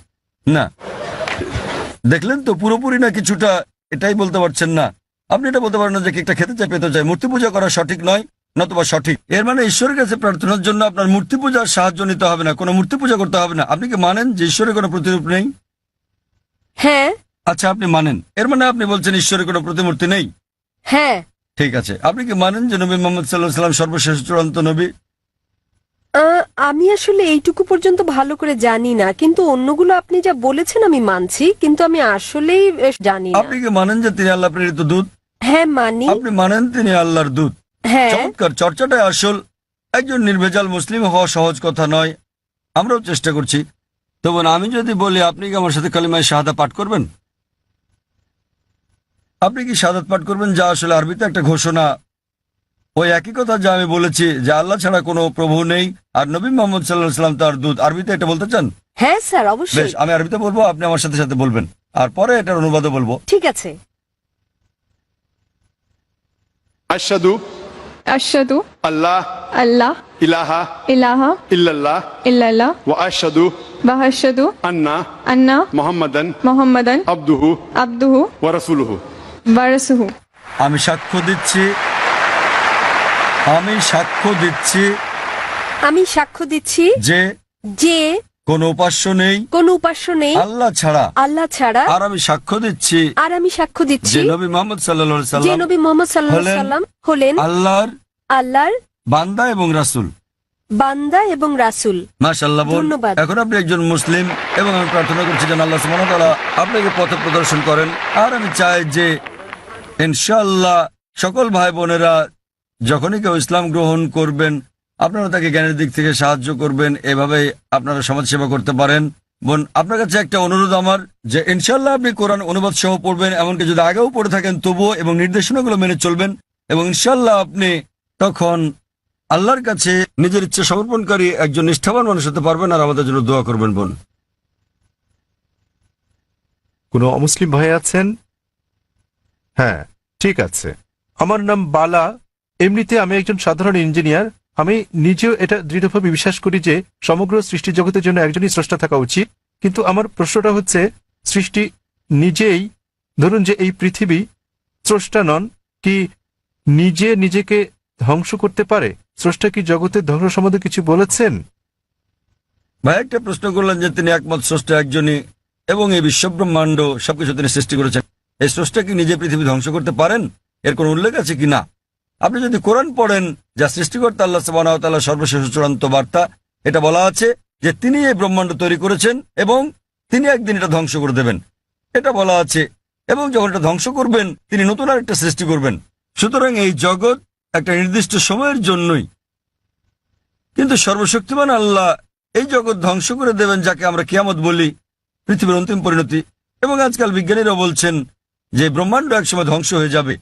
অনেক ধরনের তত্ত্ব বিজ্ঞানীরা দিয়ে থাকেন, যেমন ব্ল্যাক হোল বা এই ধরনের বিষয়, কিন্তু অনেকগুলো তত্ত্ব আবার কোরআনের বক্তব্যের সাথে মিলে যায়। যেমন ধরেন, কোরআন বলে যে সূর্য এবং চন্দ্র একসাথে মিলে যাবে, কোরআন বলে যে সমুদ্র ফুলে উঠবে, কোরআন বলে যে নক্ষত্রগুলো ঝরে পড়বে, কোরআন বলে যে সমগ্র সৃষ্টি জগৎ ধ্বংসের মুখে এসে দাঁড়াবে। এবং এই বিষয়ে যা বলা আছে তার অনেকগুলো বিজ্ঞানীদের দেওয়া তত্ত্বের সাথে মিলে যায়। তত্ত্ব কেন? কারণ এগুলো হচ্ছে অনুমান। যেহেতু কোরআন হলো সর্বশেষ এবং চূড়ান্ত কিতাব, আমরা বলছি যে যেভাবে আমাদের সৃষ্টিকর্তা কোরআনে বলেছেন সেভাবে এটা ঘটবে। এই বিশ্ব ব্রহ্মাণ্ড সেভাবেই ধ্বংস হবে। এটা ধ্বংস হওয়ার পর সবকিছু পুনরুত্থিত হবে, আল্লাহ একটা নতুন জগৎ তৈরি করবেন। এবং এটা নির্ভর করবে আমরা পরীক্ষায় কেমন করি তার উপর। আল্লাহ বলেছেন সূরা মুলক অধ্যায় নম্বর 67 আয়াত নম্বর 2, আল্লাযী খালাকাল মাউতা ওয়াল হায়াতা। আল্লাহ সৃষ্টি করেছেন জীবন এবং মৃত্যু, তোমাদের মধ্যে সৎকর্মে কে উত্তম দেখার জন্য। তো ভাই, এটার উল্লেখ ধর্মগ্রন্থে আছে। তো আপনি কি এই স্রষ্টাতে বিশ্বাস করেন? আপনি কি মানেন যে স্রষ্টা একজনই? আমি বিশ্বাস করি না যে, ধরুন আমাদের এই মানব জাতি। কি বিশ্বাস করেন না? মানব জাতির পক্ষে সৃষ্টি মানে সৃষ্টি, অর্থাৎ দুঃখিত, আপনি বলছেন যে মানবজাতি কি এই পৃথিবীকে ধ্বংস করতে পারে। তো ভাই বলছেন যে মানবজাতি এই পৃথিবীকে ধ্বংস করতে পারে। হ্যাঁ, তারা আসলে সেটাই। সেটা কি আমি বলতে চাইছি? আপনি মনে করেন মানবজাতি এই সৃষ্টিকে ধ্বংস করতে পারে? হ্যাঁ। ভাই বলছেন যে তিনি মনে করেন মানবজাতি পারে এই সৃষ্টিকে ধ্বংস করতে। তারা চেষ্টা করতে পারে কিন্তু সফলতা পাবে না। তারা চেষ্টা করতে পারে কিন্তু তারা সফল হতে পারবে না। তারা সফল হতে পারে শুধুমাত্র আল্লাহ সুবহানাহু ওয়া তাআলা চাইলেই। এমনিতে আমরা যেটা বুঝি যে বিজ্ঞানীরা বলে থাকেন সৃষ্টি হচ্ছে দুই প্রকারের। একটা হলো একটা কিছু থেকে অন্য আরেকটা কিছু তৈরি করা, যা আমরা মানুষেরা করে থাকি। যেমন একটা গাছ, সেটা আমরা কাটি, কেটে কাঠ বের করি, তারপর চেয়ার টেবিল বানাই। এটা হচ্ছে কোনো কিছু থেকে কোনো কিছু সৃষ্টি, যা করতে পারে মানুষও এবং সর্বশক্তিমান আল্লাহ। কিন্তু অন্য ধরনের সৃষ্টিটা হচ্ছে শূন্য থেকে কোনো কিছু তৈরি করা, যা মানুষ কখনোই করতে পারবে না, শুধু আমাদের ঈশ্বরই করতে পারেন, শুধু আল্লাহই করতে পারেন। তাই আরবিতে খালাকা শব্দের দুটো মানে আছে। একটা মানে হলো কোনো কিছু থেকে আরেকটা কিছু তৈরি করা, এবং খালাকা শব্দের অন্য মানেটা হচ্ছে শূন্য থেকে কিছু তৈরি করা। এবং সর্বশক্তিমান এই চ্যালেঞ্জটাই দিচ্ছেন সূরা তুরে অধ্যায় নম্বর 52 আয়াত নম্বর 35। তোমরা কি শূন্য থেকে কিছু তৈরি করতে পারো? উত্তর হচ্ছে না। একইভাবে আপনি যখন বলছেন যে আপনি ধ্বংস করছেন, আপনি গাছটিকে ধ্বংস করছেন, গাছটি চেয়ার টেবিলে রূপান্তরিত হলো, তো আপনি এটাকে নিশ্চিহ্ন করতে পারছেন না। শক্তি তার রূপ পরিবর্তন করে, বিজ্ঞানীরা তাই বলেন। তাই মানুষ এই ধরনের সৃষ্টি শুধু ঘটাতে পারে। আমরা ইট বানাতে পারি, বাড়ি বানাতে পারি, আবার সেটা ধ্বংস করতে পারি, কিন্তু অন্য কিছু তো রূপ নেবে।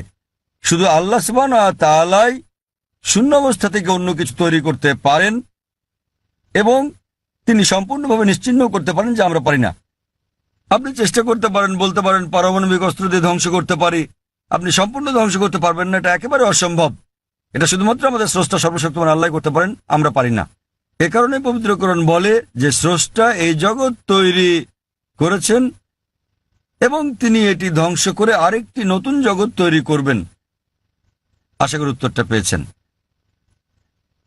এবারের প্রশ্ন বোনদের দিক থেকে, ওখানে কোনো অমুসলিম বোন আছেন? আসসালামু আলাইকুম। এই প্রশ্নটা আসলে একজন অমুসলিম ভাইয়ের পক্ষ থেকে এসেছে। তার নাম স্বামীনাথন। তিনি তথ্য প্রযুক্তির ওপর ব্যাচেলর ডিগ্রি করেছেন।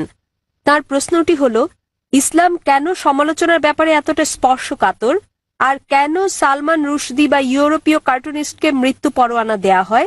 সহজ ভাষায় বলতে গেলে ফতোয়া। আর একটু ভালোভাবে কি প্রতিক্রিয়া দেখানো সম্ভব নয়? বোন একটা ভালো প্রশ্ন করেছেন একজন অমুসলিম ভাইয়ের পক্ষ থেকে, যে কেন মুসলমানরা সমালোচনার প্রতি এত স্পর্শকাতর। তিনি সালমান রুশদির প্রসঙ্গ এনেছেন। সমালোচনার ব্যাপারে কেন এত সংবেদনশীল? বোন, প্রতিটি মানুষই সংবেদনশীল। আপনি আমাকে একজন মানুষ দেখান যে সংবেদনশীল নয়, কিন্তু তাদের সংবেদনশীলতা বদলাতে থাকে। সংবেদনশীলতা পরিবর্তিত হয়। কিছু নির্দিষ্ট ব্যাপারে আমরা সংবেদনশীল, কিছু ব্যাপারে তা নই। তাই প্রতিটি মানুষের ক্ষেত্রে এটা পরিবর্তিত হয়। যখন মুসলমানদের ব্যাপারে বলতে হয়, আমরা মুসলমান, আমরা আমাদের পালনকর্তা আল্লাহ সুবহানাহু ওয়া তাআলাকে ভালোবাসি এবং আল্লাহ রাসূলকে ভালোবাসি, এবং নবী মুহাম্মদ সাল্লাল্লাহু আলাইহি সাল্লাম বলেছেন যে কোনো মুসলমানই প্রকৃত মুসলমান নয় যতক্ষণ পর্যন্ত সে আল্লাহ এবং তার রাসূলকে নিজের চেয়েও বেশি না ভালোবাসে, আল্লাহ এবং তার রাসূলকে নিজের চেয়েও বেশি ভালো না বাসে। এখন আমরা যদি দেখি যে কিছু মানুষ তাদের সন্তানদের সবচেয়ে বেশি ভালোবাসে। একটা গবেষণায় দেখা গেছে যে বানরেরা তাদের সন্তানদের খুব ভালোবাসে। তো একটা বানরকে একটা কুয়ার মধ্যে রাখা হলো তার বাচ্চার সাথে, তারপর পানি ঢালা হলো, কুয়ার ভেতর পানি বাড়তে লাগলো। তখন বানরটা তার বাচ্চাটাকে কোলে তুলে নিল। পানি বাড়তে থাকলে সে তার বাচ্চাটাকে বাঁচাতে চেষ্টা করছিল। যখন সে আর বাঁচাতে পারলো না, সে নিজে বাচ্চা ফেলে লাফ দিয়ে বেরিয়ে এলো। তাহলে তারা তাদের বাচ্চাকে অনেক বেশি ভালোবাসে, কিন্তু নিজের জীবনের চেয়ে বেশি নয়। এ কারণে বাচ্চাটাকে নিয়ে আসতে না পেরে সে নিজে লাফ দিয়ে বেরিয়ে চলে এলো। এটা একটা পরীক্ষা মাত্র। একইভাবে মানুষও তার বাচ্চাকে ভালোবাসে, নিজেকে ভালোবাসে, ঠিক আছে, কিন্তু যখন মুসলমানদের প্রসঙ্গ আসে, আমরা আল্লাহ এবং তার রাসূলকে নিজের চেয়ে বেশি ভালোবাসি। উদাহরণস্বরূপ, আপনি যদি আমাকে অপমান করেন, আমি এটা পছন্দ করব না, কিন্তু কিছু মনেও করব না। আমি পছন্দ করব না, কিছু মনেও করব না, ঠিক আছে, সমস্যা নেই। কিন্তু আপনি যদি আল্লাহ এবং তার রাসূলকে অবমাননা করেন, আমি বেশি কষ্ট পাবো।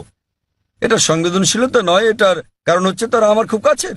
সুতরাং মুসলমানদের কাছে আল্লাহ এবং তার রাসূল খুবই ঘনিষ্ঠ, এমনকি আমাদের সন্তানদের চেয়েও ঘনিষ্ঠ, স্ত্রীর চেয়েও ঘনিষ্ঠ, স্বামীর চেয়েও ঘনিষ্ঠ, নিজের জীবনের চেয়েও ঘনিষ্ঠ।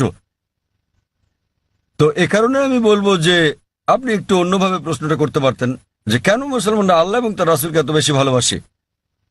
আপনি আমাকে একজন মানুষ দেখান, আপনি যদি তাকে অপমান করেন, ঠিক আছে, কিন্তু তার মাকে অপমান করলে সে রেগে যাবে। যদি কারো মাকে নিয়ে বাজে কথা বলেন, সে অবশ্যই রেগে যাবে। তো আমরা আমাদের আল্লাহ এবং রাসূলকে আমাদের মায়ের চেয়ে বেশি ভালোবাসি। এই ব্যাপারগুলোর উপর ভিত্তি করে মুসলমানেরা বোঝাতে চান যে যখন সালমান রুশদি ব্র্যাকেটে একজন তথাকথিত মুসলিম পরিবারে জন্ম, যখন তিনি বই লেখেন, মিথ্যে সমালোচনা করেন শুধু কিছু, বুঝতে পারছেন, কিছু টাকার জন্য, সে কারণে তখন মুসলমানরা তার তীব্র প্রতিবাদ করে। আপনি বলছেন প্রতিবাদ করার আর কোনো ভালো উপায় ছিল কিনা? আমিও মনে করি মুসলমানদের প্রতিবাদের সবগুলো উপায় সঠিক ছিল না। অনেক সময় জানমালের ক্ষতি হয়েছে, যা আমিও সমর্থন করি না, কিন্তু তারা সংবেদনশীল, যেহেতু এটার সাথে আমাদের পালনকর্তা আল্লাহ সুবহানাহু ওয়া তাআলা এবং তার দূত জড়িত। কিন্তু আমাদের খারাপ লাগা উচিত, কিন্তু তাদের কেউ কেউ অতি প্রতিক্রিয়াশীল, কেউ কেউ আবার প্রতিবাদ করেছেন সহিংস উপায়ে, যেটা করা উচিত নয়। কেউ কেউ শান্তিপূর্ণ করা ঠিক আছে, প্রতিবাদ করা উত্তম। আর আপনি হয়তো আমার একটা আলোচনা ধর্মীয় মৌলবাদ কি মত প্রকাশের অধিকারের জন্য বাধাস্বরূপ শুনে থাকবেন। আমি বিস্তারিত বলেছি সালমান রুশদি কি করেছেন আর তিনি কিভাবে বইটি লিখেছেন, এবং সর্বপ্রথম দেশ স্যাটানিক ভার্সেস যে নিষিদ্ধ করেছিল, কোন দেশ? ইন্ডিয়া। শ্রী রাজীব গান্ধী সে সময় প্রধানমন্ত্রী,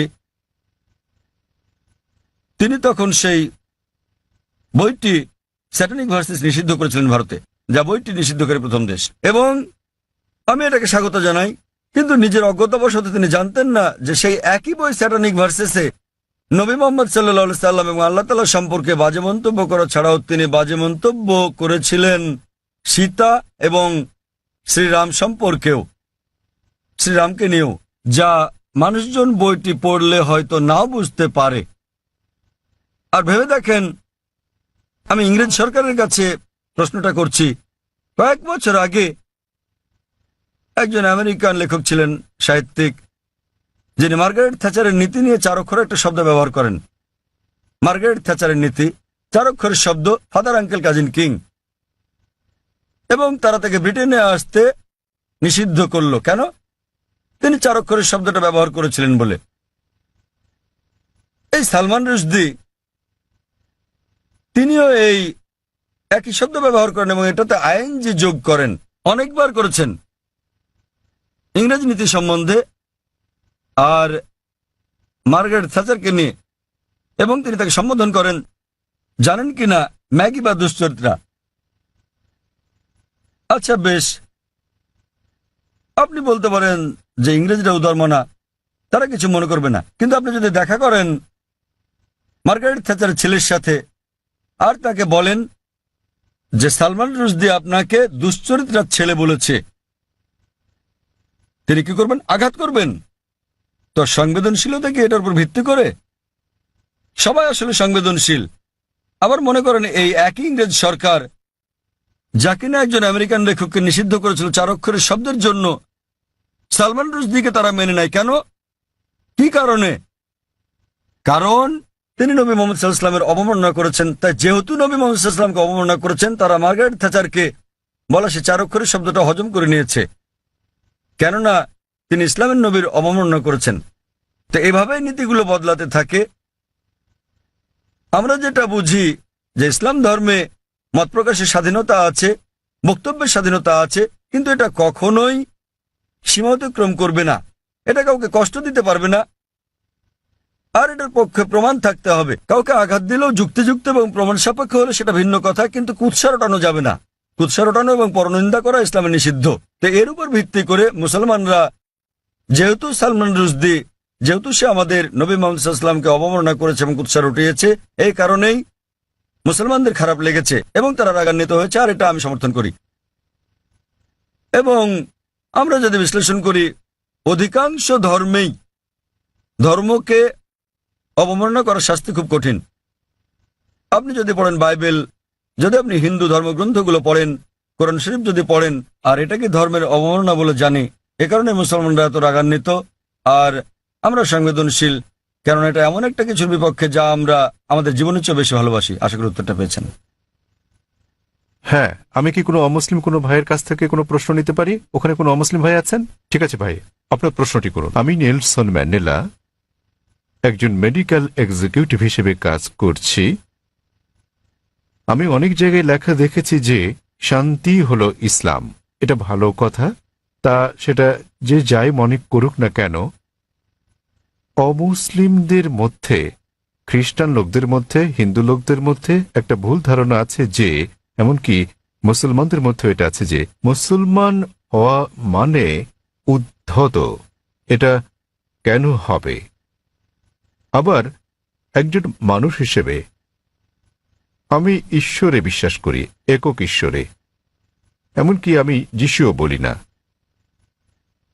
আমি কি ঈশ্বরের দূতের উপর বিশ্বাস না রেখেও ইসলাম ধর্মে নিজেকে দীক্ষিত করতে পারি? দয়া করে আগে শুনুন, দূত বা নবীকে না মেনে কি আমি সেটা করতে পারি? এই অবস্থায় আমি যদি নিজেকে ধর্মান্তরিত করি, সবাই আমাকে যে নামে চেনে, নেলসন ম্যান্ডেলা, ধর্মান্তরিত হলেও আমি কি এই নামটা রাখতে পারবো? ভাই দুটো প্রশ্ন করেছেন। ওনার প্রথম প্রশ্নটা হচ্ছে যে কেন অমুসলিমরা ধরে নেয় যে মুসলিমরা, আপনারা জানেন যে তারা ইসলামের অনুসারী, ইসলাম মানে হলো শান্তি, কেন তারা ধরে নেয় যে মুসলিমরা উদ্ধত? ভাই আমি আপনার সঙ্গে একমত যে অধিকাংশ অমুসলিমই মনে করে যে মুসলিমরা উদ্ধত, সহিংস ইত্যাদি। ভাই এর কারণটা হলো মিডিয়া। মিডিয়া মিডিয়া সেভাবেই মুসলিমদেরকে তুলে ধরে। আপনি আজকে দেখেন যে কোনো সন্ত্রাসী হামলা হলেই সাথে সাথে তারা মুসলিমদের দায়ী করে সব সময়, ঠিক বা ঠিক যাই হোক না কেন। ওকলাহোমা বোমা হামলা যুক্তরাষ্ট্রে, যাতে প্রায় 166 জন মানুষ মারা গিয়েছিল, এটা ছিল আমেরিকার মাটিতে সবচেয়ে বড় বোমা হামলা। দিনের পর দিন এটাকে বলা হলো মধ্যপ্রাচ্য ষড়যন্ত্র, এতে মুসলিমরা জড়িত। পরবর্তী সময়ে তারা জানতে পারল যে এতে জড়িত ছিল 2 জন মার্কিন সৈন্য, কমিউনিস্ট, তারা জড়িত ছিল। এটা সংক্ষিপ্ত সংবাদে এলো, শেষ ঘটনা শেষ। তো মুসলমানদের ব্যাপারে হলে শিরোনামে চলে আসে, আর অমুসলিমরা জড়িত থাকলে এটা সংক্ষিপ্ত সংবাদ। যেমন ভারতীয় সংবাদপত্রে আপনি দেখবেন যে একজন 50 বছর বয়স্ক আরব, 50 বছরের বয়সের আরব মুসলিম 19 বছরের এক মেয়েকে বিয়ে করছে। দেখবেন যে অনেক বড় সংবাদ, শিরোনাম। পরের দিন 50 বছর বয়স্ক অমুসলিম 9 বছরের মেয়েকে ধর্ষণ করেছে, এটা আসে সংক্ষিপ্ত সংবাদ। তো মিডিয়া প্রথম পাতায় তুলে ধরে একজন 50 বছরের মুসলমান 19 বছরের মেয়েকে বিয়ে করছে, আর 50 বছর বয়স্ক অমুসলিম 9 বছরের মেয়েকে ধর্ষণ করছে, ছোট করে আসে। তো এই হচ্ছে আমাদের মিডিয়া। তাই আমি লেকচার দিয়েছি মিডিয়া এবং ইসলাম, যুদ্ধ না শান্তি বিষয়ে। এটা ছিল, এই আলোচনাটা আমি প্রায় 1 বছর আগে দিয়েছিলাম বোম্বেতে, মিডিয়া ও ইসলাম, যুদ্ধ না শান্তি, এবং আরো অনেক জায়গায়। আর মিডিয়া কিভাবে কি করে বিস্তারিত বলেছি। ভাই আপনাকে একটা প্রশ্ন করি, আপনি কি আমাকে উদ্ধত মনে করেন? না। মাশাআল্লাহ। আপনি কি মনে করেন এখানে যারা বসে আছেন তারা সবাই উদ্ধত? কেউ কেউ, সরি, কারো কারো মুখ দেখে মনে হয়। না না ভাই, আপনি দেখেন, আপনি অতিথিতে দেখুন আর তাদের ভাই, আপনি চেহারা দেখেন, দেখুন। ঈশ্বর কাউকে যে চেহারা দেন তার জন্য কি তাকে দোষী করা যায়? আমি আপনার মুখ দেখতে পাচ্ছি না, এখান থেকে আপনার মুখ দেখতে পাচ্ছি না, আপনি ওই পর্দা আমার মুখ দেখতে পাচ্ছেন, আমি দেখছি না। খোদা না করুক আপনার চেহারা যদি উদ্ধত হয়, আপনাকে দায়ী করা যাবে? না না। তাই কখনো বলবেন না যে চেহারা উদ্ধত। হ্যাঁ, কারো ব্যবহার যদি আপনাকে খোঁচা মেরে থাকে, এখানে কেউ কেউ আপনাকে মেরেছে, আপনাকে কেউ গালাগাল করেছে? না। তো ভাই আপনি যদি বলেন চেহারা উদ্ধত, তাহলে আপনাকে আবার ভেবে দেখতে হবে। দেখুন, চেহারা হলো ঈশ্বর প্রদত্ত, তাই কাকে দায়ী করবেন, ঈশ্বরকে না মানুষকে? অথবা নিজেকে দায়ী করতে পারেন যে আপনি মনে করেছেন সে উদ্ধত। আরেকটা ব্যাপার দেখেন ভাই, মনোবিজ্ঞান আছে।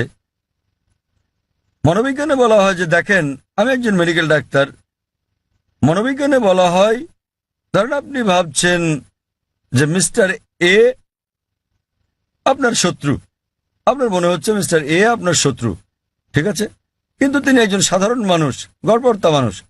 যখনই মিস্টার এ কে দেখছেন, তাকে শত্রু ভাবছেন আপনি, এবং আপনি রেগে যাচ্ছেন, তার দিকে এভাবে তাকাচ্ছেন। তিনি একজন স্বাভাবিক মানুষ, যেহেতু আপনি সেভাবে তাকাচ্ছেন, তিনিও রেগে যাচ্ছেন। তো যখনই তিনি রাগছেন, হ্যাঁ বলেছিলাম না, দেখলেন আমার দিকে কিভাবে তাকাচ্ছে? প্রথমে তো আপনি তাকিয়েছেন, তিনি একজন সাধারণ মানুষ, যেহেতু আপনি মনে মনে ভেবে নিয়েছেন যে মিস্টার এ আপনার শত্রু, তিনি যখনই আসেন আপনি শত্রুর মতো আচরণ করছেন তার সাথে। তিনি স্বাভাবিক, কিন্তু আপনি তাকে দেখছেন, তার চলাফেরা দেখছেন, রেগে তাকাচ্ছেন। তিনি ভাবছেন এই লোকটা আমার দিকে রেগে তাকাচ্ছে, তাই তিনিও রেগে যাচ্ছেন। তখন আপনি বলছেন, দেখেন আমার দিকে কিভাবে তাকাচ্ছে, কিন্তু শুরু করেছে কি আপনি? তো এই মনস্তাত্ত্বিক মিডিয়া মানুষের মনের মধ্যে মাকড়সার জাল তৈরি করে দিয়েছে। মিডিয়ার ফাঁদ হচ্ছে মুসলমানরা উদ্ধত, সন্ত্রাসী, সহিংস, আপনাকে মেরে ফেলবে। তা আপনি খুব সাবধান হয়ে গেলেন, মানুষের মুখের দিকে তাকাচ্ছেন, হয়তো কেউ সন্ত্রাসীর মতো দেখতে। কারণ যখনই তারা বলছে সন্ত্রাসী, মাথায় টুপি পরিয়ে দিচ্ছে। তো যখনই মাথায় টুপি পরা কাউকে দেখছেন, আপনি ভাবছেন সন্ত্রাসী। তো আসলে এটা হলো মিডিয়া যেভাবে বিষয়টাকে দেখাচ্ছে। তাই টুপির সাথে আমি স্যুট পরি, পশ্চিমা পোশাক এবং ইসলামী পোশাক, আর পাজামাও আমার গোড়ালির উপরে, তো আমি এটা মিশ্রণ করি। মিশ্রণ হলো পশ্চিমা সংস্কৃতির, হালাল কিছু আমি নিতে পারি, কিন্তু আমি মাথায় টুপি পরি। তো আসলে এটা হলো মিডিয়া। কিন্তু এমনিতে হ্যাঁ, সমাজে কিছু বিপদগামী লোক থাকতে পারে। আমি বলছি না যে নিজেদের মুসলমান দাবি করা সকল মুসলমানই ভালো লোক, সকল ধার্মিক মুসলমান ভালো, কিন্তু মুসলমান নামধারী সবাই ধার্মিক মুসলমান নাও হতে পারে। ভাই আপনি বলেন তো, ভারতের সবচেয়ে বেশি ভারতীয়কে কারা হত্যা করেছে? কারা? আপনি কি জানেন? না। কাশ্মীর। কাশ্মীর জানেন তো? কাশ্মীর, হ্যাঁ। হ্যাঁ, আপনি কোথায় শুনেছেন? মিডিয়ায়। একদম ঠিক, কাশ্মীর। কিছু হলে কাশ্মীরি মুসলমান জিহাদি, ঠিক তো? ভাই আপনি কি জানেন ভারতের সবচেয়ে বেশি লোকদের কারা হত্যা করেছে? হয়তো কাশ্মীরিরা, তাই তো? না, আপনার কি মনে হয়, আপনি কি মনে করেন হয়তো তারাই? হয়তো। হয়তো, ঠিক আছে, এটা একদম অবাস্তব কথা। আপনি কি জানেন আসামে কতজন লোককে হত্যা করা হচ্ছে? উলফার নাম শুনেছেন হয়তো? হয়তো সংক্ষিপ্ত সংবাদে, তাই তো? সংক্ষিপ্ত শিরোনামে নয়। উলফা হচ্ছে একটা হিন্দু সন্ত্রাসী সংগঠন। তাদের প্রধান উদ্দেশ্য হলো মুসলিমদের হত্যা করা। তারা কাশ্মীরি বিদ্রোহীদের চেয়েও বেশি হামলা করে থাকে, কিন্তু সংবাদে খুব কমই তাদের শোনা যায়। আপনি কি মাওবাদীদের জানেন? মাওবাদীরা তারা ভারতের ৬৬টি জেলার মধ্যে থেকে পুলিশের ভাষ্যমতে ১৫০টিরও বেশি জেলা দখল করে আছে। তাদের কাছে ভারতীয় সেনাবাহিনীর চেয়ে আধুনিক অস্ত্র আর গোলাবারুদ বেশি আছে। তাদের কাছে রকেট লঞ্চারও আছে। আপনি কি জানেন আধা কিলোমিটার দূর থেকেও তারা পুলিশ ফাঁড়ি ধ্বংস করে দেয়? এগুলো সংবাদে ছোট করে আসে। হ্যাঁ স্যার। তারা ভারতের জন্য কাশ্মীরিদের চেয়েও বড় বিপদ। কাশ্মীরিরা শুধু কাশ্মীরেই গোলাগুলি করে। সেটা ঠিক না ঠিক পরে আলোচনা করব। তাদের এই যুদ্ধ ন্যায় কি অন্যায় পরে আলোচনা করতে পারবো, ঠিক না ঠিক? কিন্তু তারা স্থানীয় আর মাওবাদীরা পুরো দেশ কব্জা করছে, এবং সরকার মাওবাদীদের চেয়ে কাশ্মীরিদের নিয়ন্ত্রণ করতে বেশি টাকা খরচ করছে। আমাদের বুঝতে হবে যে এই হচ্ছে মিডিয়া। এটা মূলত মিডিয়াই। সব সমাজে খারাপ জিনিস আছে। মিডিয়া সমাজে দুষ্টু লোকদের খুঁজে বের করে এবং তুলে ধরে এভাবে যে মুসলিম মাত্র এরকম। আমি নিশ্চিত কিছু কিছু লোক মুসলমান হওয়া সত্ত্বেও অপরাধী, যারা হয়তো নিষ্পাপ লোকদের হত্যা করে থাকে। তারা কোরআনের বিরোধী। কিন্তু আরো বেশি অমুসলিম রয়েছে যারা আরো বড় অপরাধী, যারা আরো বেশি ভারতীয়কে হত্যা করছে, কিন্তু মিডিয়া তাদের তুলে ধরছে না। তো আপনার প্রথম প্রশ্নের উত্তরে বলা যায় যে এর জন্য মিডিয়ায় দায়ী। আর তা না হলে আপনি এখানে দাঁড়িয়ে থাকতেন না, ঠিক তো? চিন্তা করেন, আপনি হাজার হাজার লোকের সামনে দাঁড়িয়ে আমাকে প্রশ্ন করছেন। আমি এটা হ্যাঁ, ভাবিনি। সেটাই প্রশ্ন করা। যদি আপনি নিশ্চিত হতেন তাহলে আমাকে প্রশ্ন করতেন না, তাই তো? তো এটাই হচ্ছে প্রমাণ যে যদিও আপনি মিডিয়ার কথা শোনেন কিন্তু তাদেরকে পুরোপুরি বিশ্বাস করেন না। তাই আমরা আপনার মতো লোকদের সম্মান করি। নেলসন ম্যান্ডেলা, আর এটা আমাকে দক্ষিণ আফ্রিকার সেই মহান নেতার কথা মনে করিয়ে দেয়, নেলসন ম্যান্ডেলা। এবার আপনার দ্বিতীয় প্রশ্নে আসি। আপনি বলেছেন যে আপনি একজন খ্রিস্টান এবং যীশু খ্রিস্টের উপর বিশ্বাস স্থাপন করেন। আপনি জানতে চেয়েছেন আমি কি ইসলাম গ্রহণ করতে পারি, মুসলমান হতে পারি? রাসূলকে বিশ্বাস না করে আপনি বোঝাতে চেয়েছেন নবী মোহাম্মদকে বিশ্বাস না করার কথা, ঠিক? হ্যাঁ। দূত বলতে তো যীশু খ্রিস্টকেও একজন দূত বলা যায়। কারণ হ্যাঁ, কারণ আমার জন্ম এবং বেড়ে ওঠা খ্রিস্টান পরিবারে, হ্যাঁ, ঠিক। খ্রিস্টান নিয়ম নীতিতে আমি এখনো পর্যন্ত শুধু যীশু খ্রিস্ট সম্বন্ধে জানি, মোহাম্মদ সম্বন্ধে জানি না। ঠিক, ঠিক আছে। সেই জন্য আমি বলছিলাম এ কারণে না যে আপনি নবী মোহাম্মদের বিপক্ষে। না, মোটেও তার হ্যাঁ, বিপক্ষে নয়। ভাই, একটা সুন্দর প্রশ্ন করেছেন। এই পরিস্থিতিতে আমি ইসলাম গ্রহণ করলে মানুষ কিভাবে আমাকে দেখবে? ঠিক ঠিক ভাই, একটা সুন্দর প্রশ্ন। আর আমাকে কি নামও পরিবর্তন করতে হবে? কারণ আমার ড্রাইভিং লাইসেন্স, পাসপোর্ট, সরকারি সম্পত্তি সব আপনার এই এই নামে নেলসন করা ম্যান্ডেলার আছে। নামটা পরিবর্তন করতে হবে কিনা? ভাই, একটা ভালো প্রশ্ন করেছেন যে খ্রিস্টান পরিবারে জন্মের কারণে তিনি আগের নবীদের সম্বন্ধে জানেন, তিনি যীশু খ্রিস্টের সম্পর্কেও জানেন, ইসলাম ধর্ম সম্পর্কে পড়েছেন, তিনি ইসলামের দর্শনে একমত, ইসলাম গ্রহণও করতে চান, কিন্তু নবী মোহাম্মদ সাল্লাল্লাহু আলাইহি ওয়াসাল্লাম সম্পর্কে তেমন কিছু জানেন না, ঠিক আছে? হ্যাঁ। এই কারণে তিনি নবী মোহাম্মদ সাল্লাল্লাহু আলাইহি ওয়াসাল্লামের উপর বিশ্বাস না এনে ইসলাম গ্রহণ করতে পারবেন কিনা, এই তার প্রশ্ন। আর তাকে তো নাম পাল্টাতে হবে কিনা? প্রথম প্রশ্নের ব্যাপারে বলা যায় যে আপনি একজন মুসলিম হতে পারবেন না যতক্ষণ পর্যন্ত সকল নবীর উপর বিশ্বাস আনবেন না। আমাদের সেই সকল নবীগণের উপরও বিশ্বাস আনতে হবে যাদের নাম কোরআনে আছে। তিনি যদি আল্লাহর একজন দূত হয়ে থাকেন তাদের আমাদের ভালোবাসতে হবে, সম্মান করতে হবে। আর আপনার জানার জন্য বলছি, ইসলাম হলো একমাত্র খ্রিস্টান ধর্ম বিশ্বাস যা বিশ্বাসের একটি ধারা হিসেবে যীশু খ্রিস্টকে বিশ্বাসের কথা বলেছে। কোন মুসলিমই মুসলিম নয় সে যদি যীশু খ্রিস্টের উপর বিশ্বাস স্থাপন না করে। আমরা বিশ্বাস করি যে তিনি আল্লাহ সুবহানাহু ওয়া তাআলার সর্বশক্তিমান আল্লাহর সবচেয়ে প্রভাবশালী নবীগণের একজন। আমরা বিশ্বাস করি যে তিনি মসীহ, যাকে বলা হয় খ্রিস্ট। আমরা বিশ্বাস করি যে তিনি অলৌকিকভাবে জন্মগ্রহণ করেছিলেন, কোনো পুরুষের হস্তক্ষেপ ছাড়াই, যা অনেক আধুনিক খ্রিস্টানই বিশ্বাস করে না। আমরা বিশ্বাস করি যে তিনি আল্লাহর অনুমতি নিয়ে মৃতকে জীবন দান করেছিলেন। আমরা বিশ্বাস করি যে তিনি জন্মান্ধ এবং কুষ্ঠরোগীকে আল্লাহর সাহায্য নিয়ে ভালো করেছিলেন। খ্রিস্টান এবং মুসলিমরা এখানে একসাথে চলে। কিন্তু কেউ প্রশ্ন করতে পারে, তাহলে দুটোর পার্থক্য কোথায়? দুটোর পার্থক্য হচ্ছে, অনেক খ্রিস্টানই বিশ্বাস করেন যে যীশুখ্রিস্ট বা ঈসা আলাইহিস সালাম নিজের অমরত্ব দাবিদার। তিনি বলেন যে তিনি ঈশ্বর। প্রকৃতপক্ষে আপনি যদি বাইবেল পড়েন, দেখবেন কোথাও এমন একটাও নিঃশর্ত বক্তব্য নেই সমগ্র বাইবেলে যেখানে যীশুখ্রিস্ট বা ঈসা আলাইহিস সালাম নিজে বলেছেন যে আমি ঈশ্বর অথবা তোমরা আমার উপাসনা করো। আমি আবারও বলছি, যদি পড়েন বাইবেল, সেখানে একটিও নিঃশর্ত বক্তব্য নেই, একটিও দ্ব্যর্থহীন বাক্য পাবেন না সমগ্র বাইবেলে যেখানে যীশুখ্রিস্ট বা ঈসা আলাইহিস সালাম নিজে বলেছেন যে আমি ঈশ্বর অথবা তোমরা আমার উপাসনা করো। এমনকি বাইবেলে দেখবেন যীশুখ্রিস্ট বা ঈসা আলাইহিস সালাম নিজে বলেছেন, এর উল্লেখ আছে গসপেল অফ জন অধ্যায় নম্বর 14 অনুচ্ছেদ নম্বর 28। যীশুখ্রিস্ট নিজে বলেছেন, আমার পিতা আমার চেয়ে মহান। গসপেল অফ জন অধ্যায় নম্বর 10 অনুচ্ছেদ নম্বর 29, আমার পিতা সবার চেয়ে মহান। গসপেল অফ ম্যাথিউ অধ্যায় নম্বর 12 অনুচ্ছেদ নম্বর 28, আমি ঈশ্বরের শক্তি দিয়ে শয়তানকে পরাভূত করি। গসপেল অফ লুক অধ্যায় নম্বর 11 অনুচ্ছেদ নম্বর 20, আমি ঈশ্বরের আঙ্গুলের ইশারায় শয়তানকে পরাভূত করি। গসপেল অফ জন অধ্যায় নম্বর 5 অনুচ্ছেদ নম্বর 30, আমি নিজের থেকে কিছুই করতে পারি না, আমি যেমন শুনি তেমন বিচার করি, আর আমার বিচার ন্যায্য, কারণ আমি নিজের ইচ্ছায় চলি না, আমার পিতার ইচ্ছায় চলি। যে বলবে আমি সর্বশক্তিমান আল্লাহর ইচ্ছার অনুসারে নিজের ইচ্ছার নই, সে একজন মুসলিম। যীশুখ্রিস্ট সাল্লাল্লাহু আলাইহি ওয়াসাল্লাম ছিলেন একজন মুসলিম। তিনি কখনোই দেবত্ব দাবি করেননি, তিনি কখনোই বলেননি যে তিনি ঈশ্বর।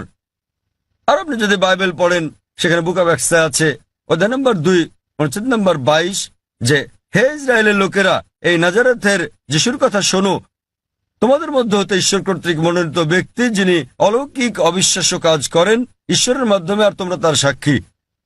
ঈশ্বর কর্তৃক মনোনীত এক ব্যক্তি তোমাদের মধ্যে আছেন, যিনি অলৌকিক অবিশ্বাস্য কাজ করেন ঈশ্বরের মাধ্যমে, আর তোমরা তার সাক্ষী।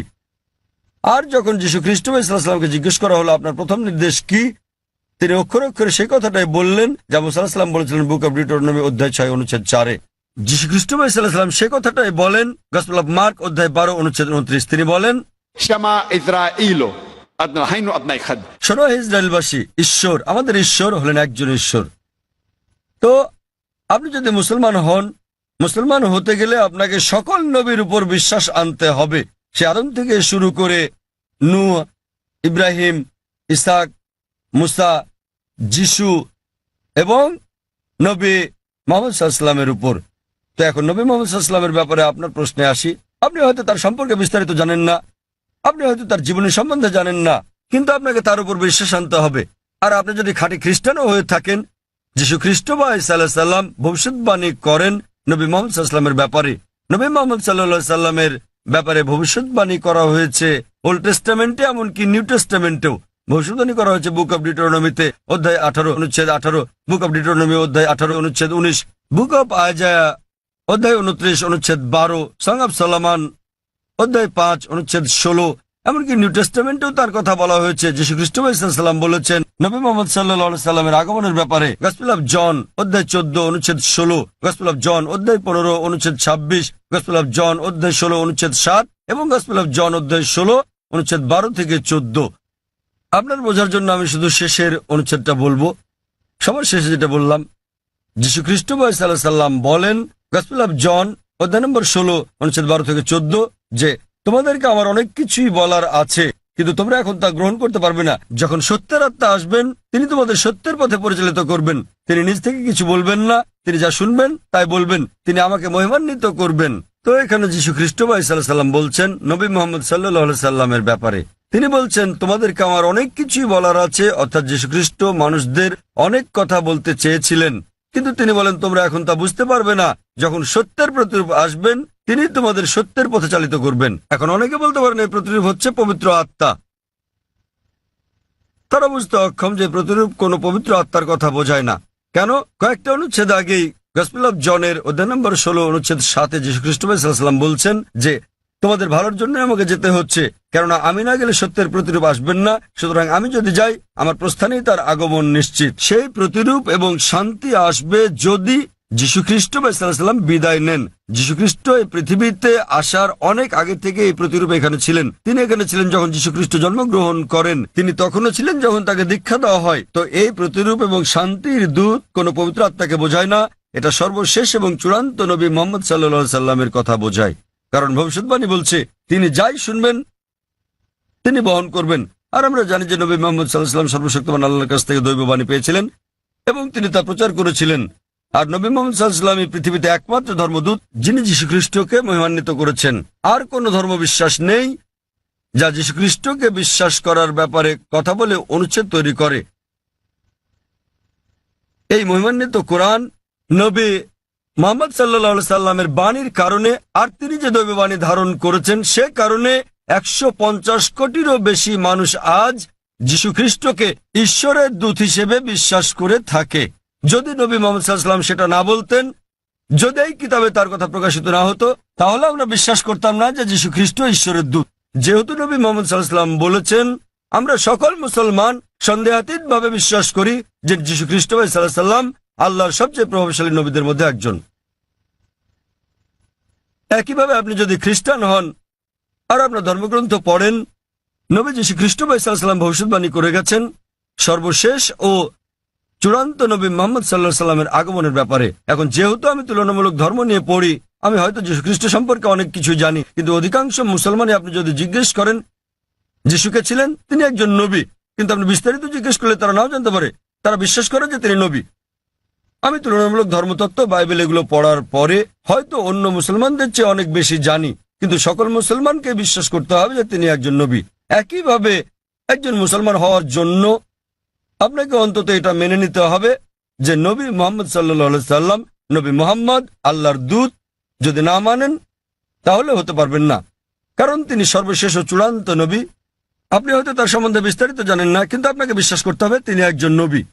এবার আপনার শেষ প্রশ্নে আসি যে যদি আপনি ইসলাম গ্রহণ করেন আপনাকে নাম পরিবর্তন করতে হবে কিনা।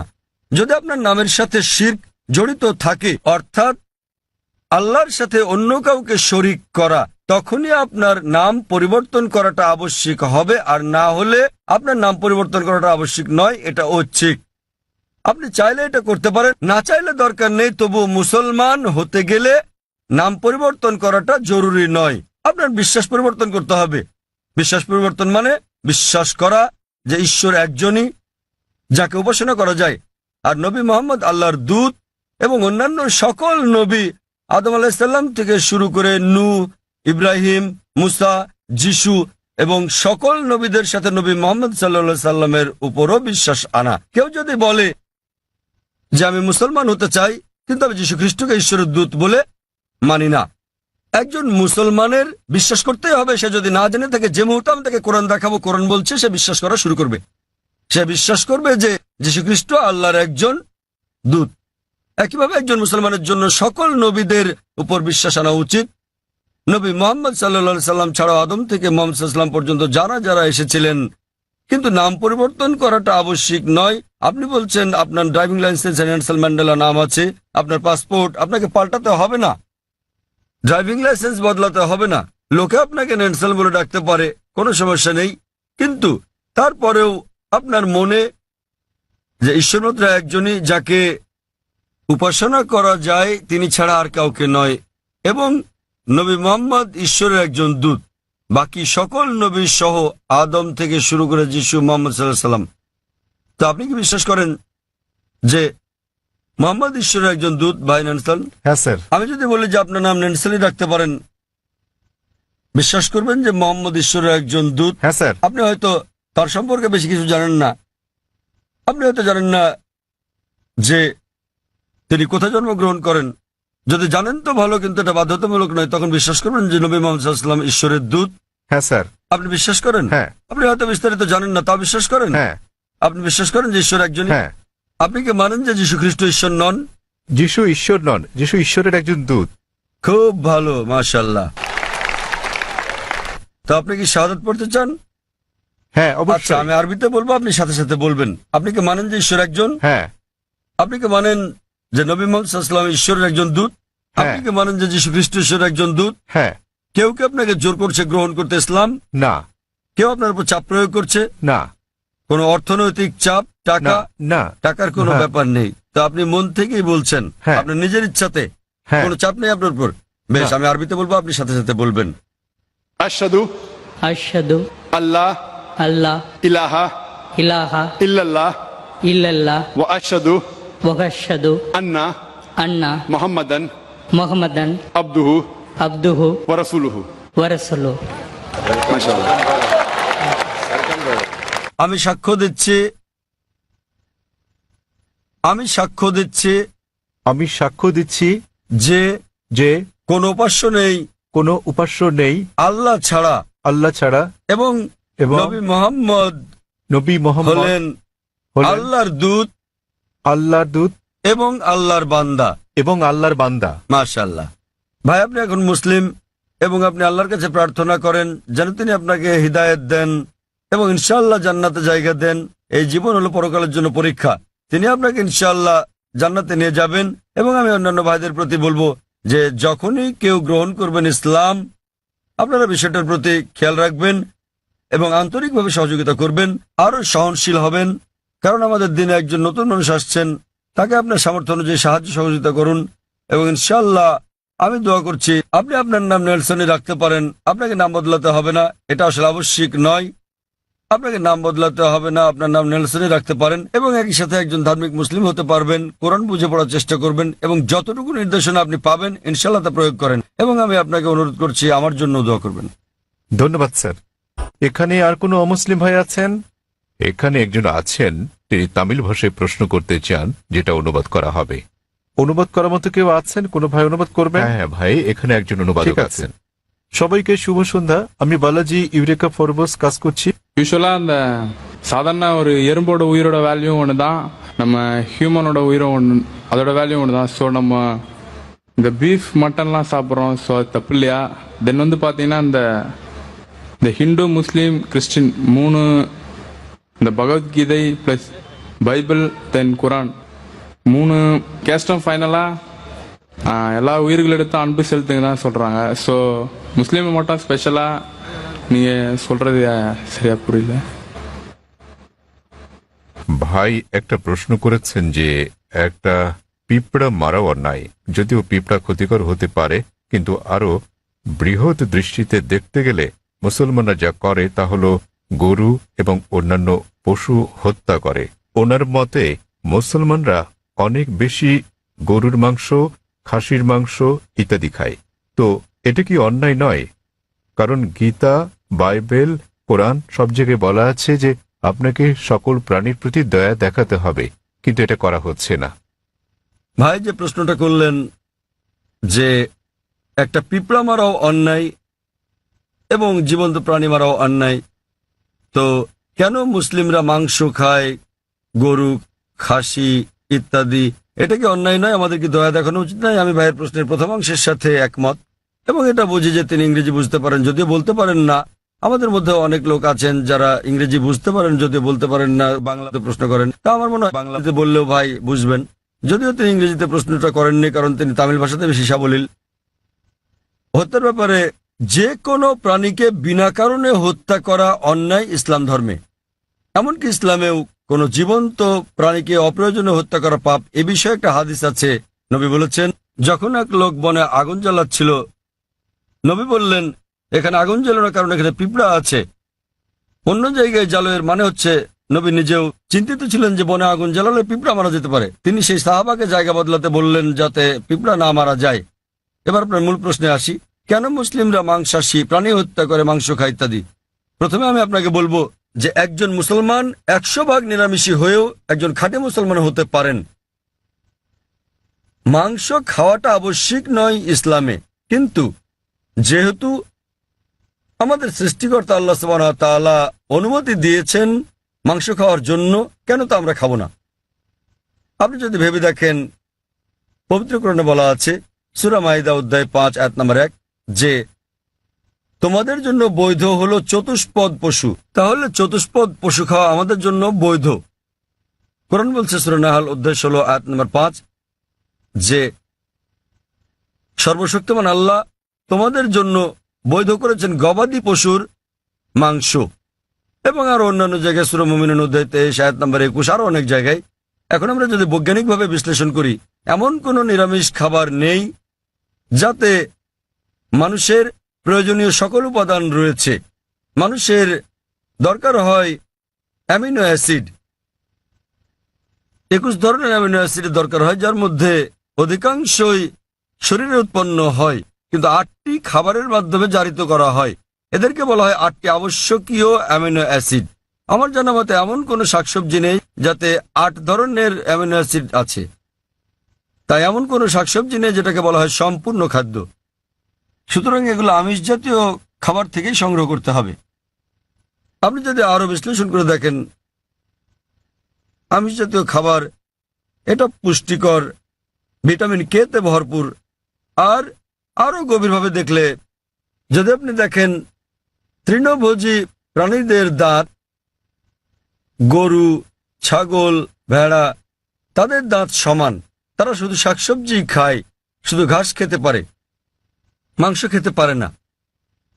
আপনি যদি মাংসাশী প্রাণীদের দাঁতগুলো দেখেন, বাঘ, সিংহ, নেকড়ে, চিতা, তাদের সবার সুচালো দাঁত আছে, কুকুরের দাঁতের মতো। এই প্রাণীদেরকে বলা হয় মাংসাশী প্রাণী। তারা শুধু মাংস খায়, তারা শাকসবজি খায় না। আপনি যদি মানুষের দাঁতগুলো ভালো করে দেখেন, আয়নার সামনে গিয়ে, মানুষের আছে সমান দাঁত, আবার সুচালো দাঁতও আছে। যদি সর্বশক্তিমান ঈশ্বর চাইতেন যে আমরা শুধু শাকসবজি খাবো, তাহলে কেন তিনি আমাদের এই সুচালো দাঁত দিলেন? কেউ বলতে পারেন কেন? কারণ সর্বশক্তিমান ঈশ্বর চান যে আমরা দুটোই খাই, মাংসও খাই, শাকসবজিও খাই। মাংস, তিনি যদি চাইতেন যে আমরা শুধু শাকসবজি খাবো, তাহলে তিনি কেন সুচালো দাঁত দিলেন?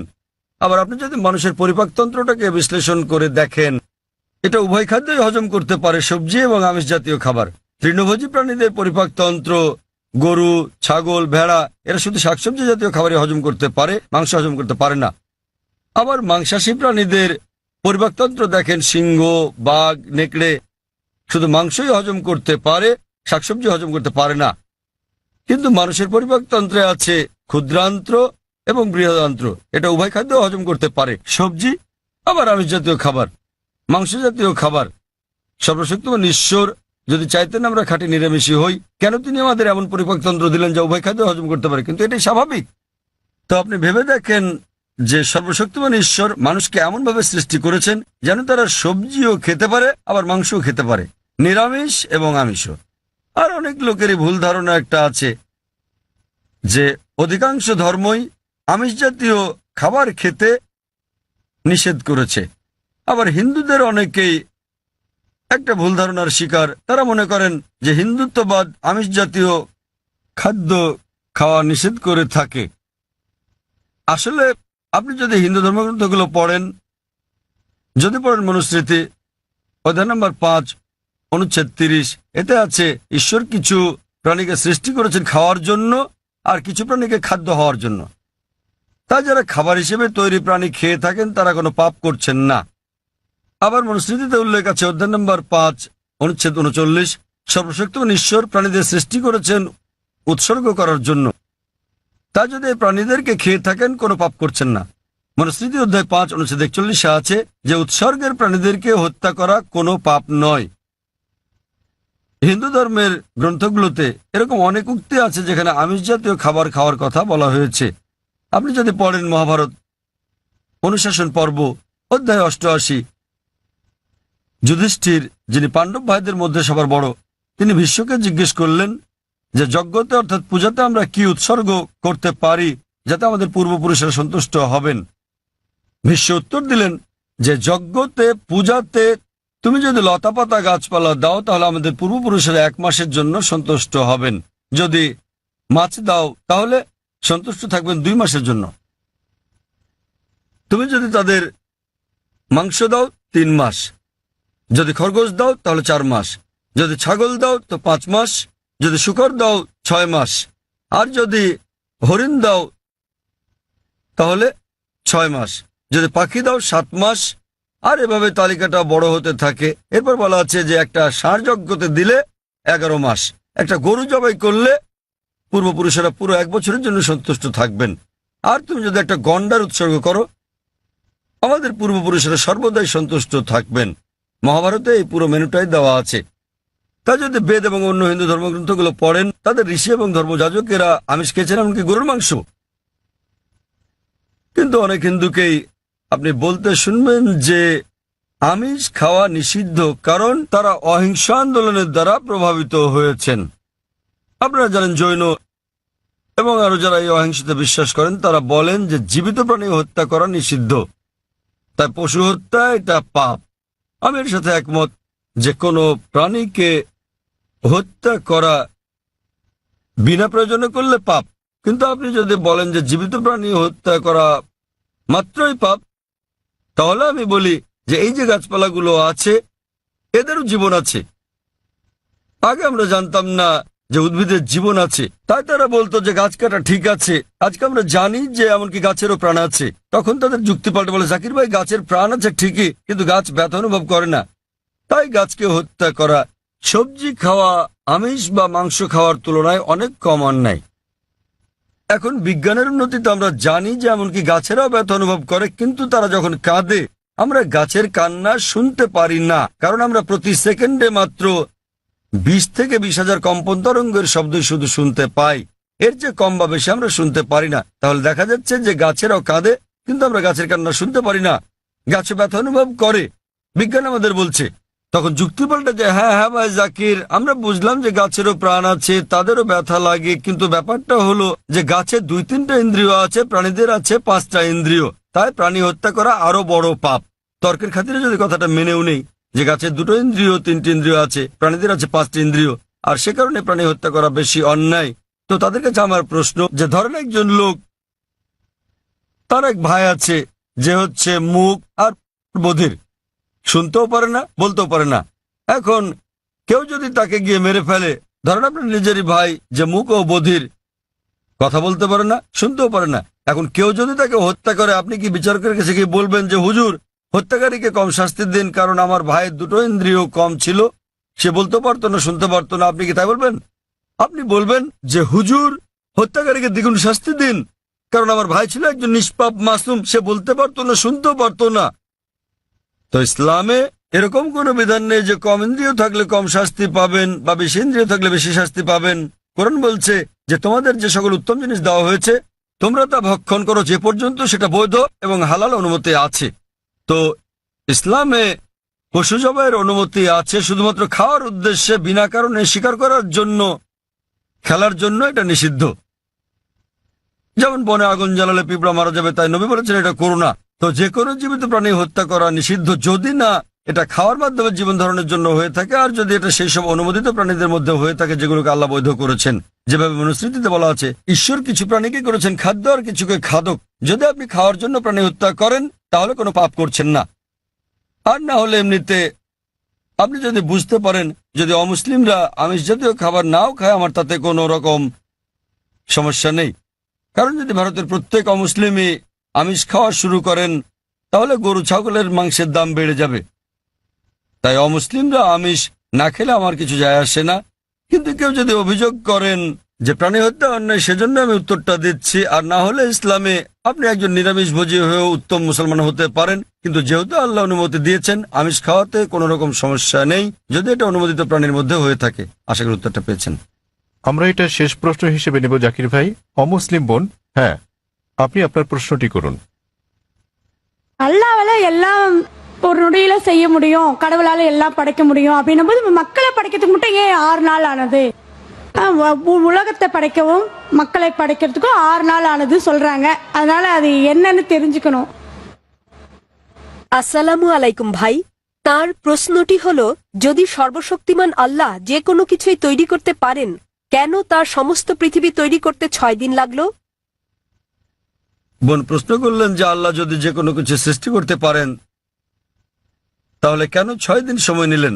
বোন, আল্লাহ যদি চাইতেন একদিনে সৃষ্টি করতে পারতেন, তখন আপনি বলতেন যে কেন একদিনে তৈরি করেছেন, 6 দিনে কেন নয়? কারণ আল্লাহ 6 দিনে এটা বানাতে চেয়েছেন। কোরআন বলে যে আল্লাহ যা ইচ্ছা করেন তাই সৃষ্টি করতে পারেন। অনেক আয়াত আছে আল্লাহ বলেন কোরআনে, সূরা আলে ইমরান অধ্যায় 3 আয়াত নম্বর 59, ইন্না মাসালা ঈসা ইনদাল্লাহি কামাসালি আদম খালাকা মিন তুরাব সুম্মা ক্বালা লাহু কুন ফায়াকুন। আল্লাহ আদম আলাইহিস সালামকে সৃষ্টি করেছেন যেমন তিনি যীশু খ্রিস্টকে সৃষ্টি করেছেন ধুলো থেকে। তিনি বলেন হও আর তা হয়ে যায়। তো আল্লাহ যখন কিছু সৃষ্টি করতে চান তিনি বলেন হওয়ার হয়ে যায়, তিনি ইচ্ছে করলেই এটা হয়ে যায়। আল্লাহ যদি ইচ্ছে করেন আপনি 9 মাস পরে জন্মাবেন, তাহলে আপনি 9 মাস পরে জন্ম নেবেন। আল্লাহ যদি চান 1 সেকেন্ডে, তাহলে মাত্র 1 সেকেন্ডেই। তো আল্লাহ চাইলেন যে তিনি কোনো কিছু 6 দিনে সৃষ্টি করবেন, তাই তিনি করলেন। এমন না যে আল্লাহ একদিনে করতে পারতেন না, একদিন কেন 1 সেকেন্ডেও তিনি করতে পারতেন। আল্লাহ চেয়েছেন এটা 6 দিনে বানাতে, সেজন্য 6 দিনে হয়েছে। তো আল্লাহ যাই চান তিনি শুধু বলেন কুন ফায়াকুন, হও আর এটা হয়ে যায়। এই সৃষ্টি জগতে তিনি বলেন হও আর হয়ে গেল। তবে আল্লাহ এটা 6 দিনে বানাতে চেয়েছিলেন, সেজন্য 6 দিনে হয়েছে। এমন না যে তিনি এর চেয়ে কম বা বেশি সময় বানাতে পারতেন না, এটাই তিনি চেয়েছিলেন। আর আল্লাহ যাই ইচ্ছা করেন তাই হয়ে যায় সহজে। আশা করি উত্তরটা পেয়েছেন।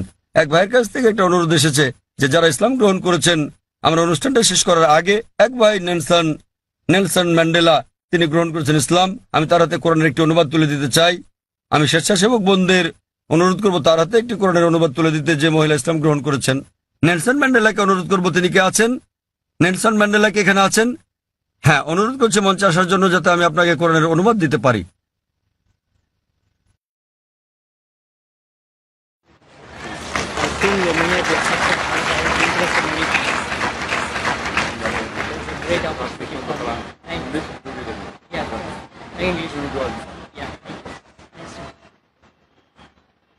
আমি আরো অনুরোধ করছি, কয়েকজন বোন ইসলাম গ্রহণ করেছেন। আমি চাইবো যে আমাদের মহিলা স্বেচ্ছাসেবকেরা কোরআনের অনুবাদ তাদের হাতে একটি করে তুলে দেবেন।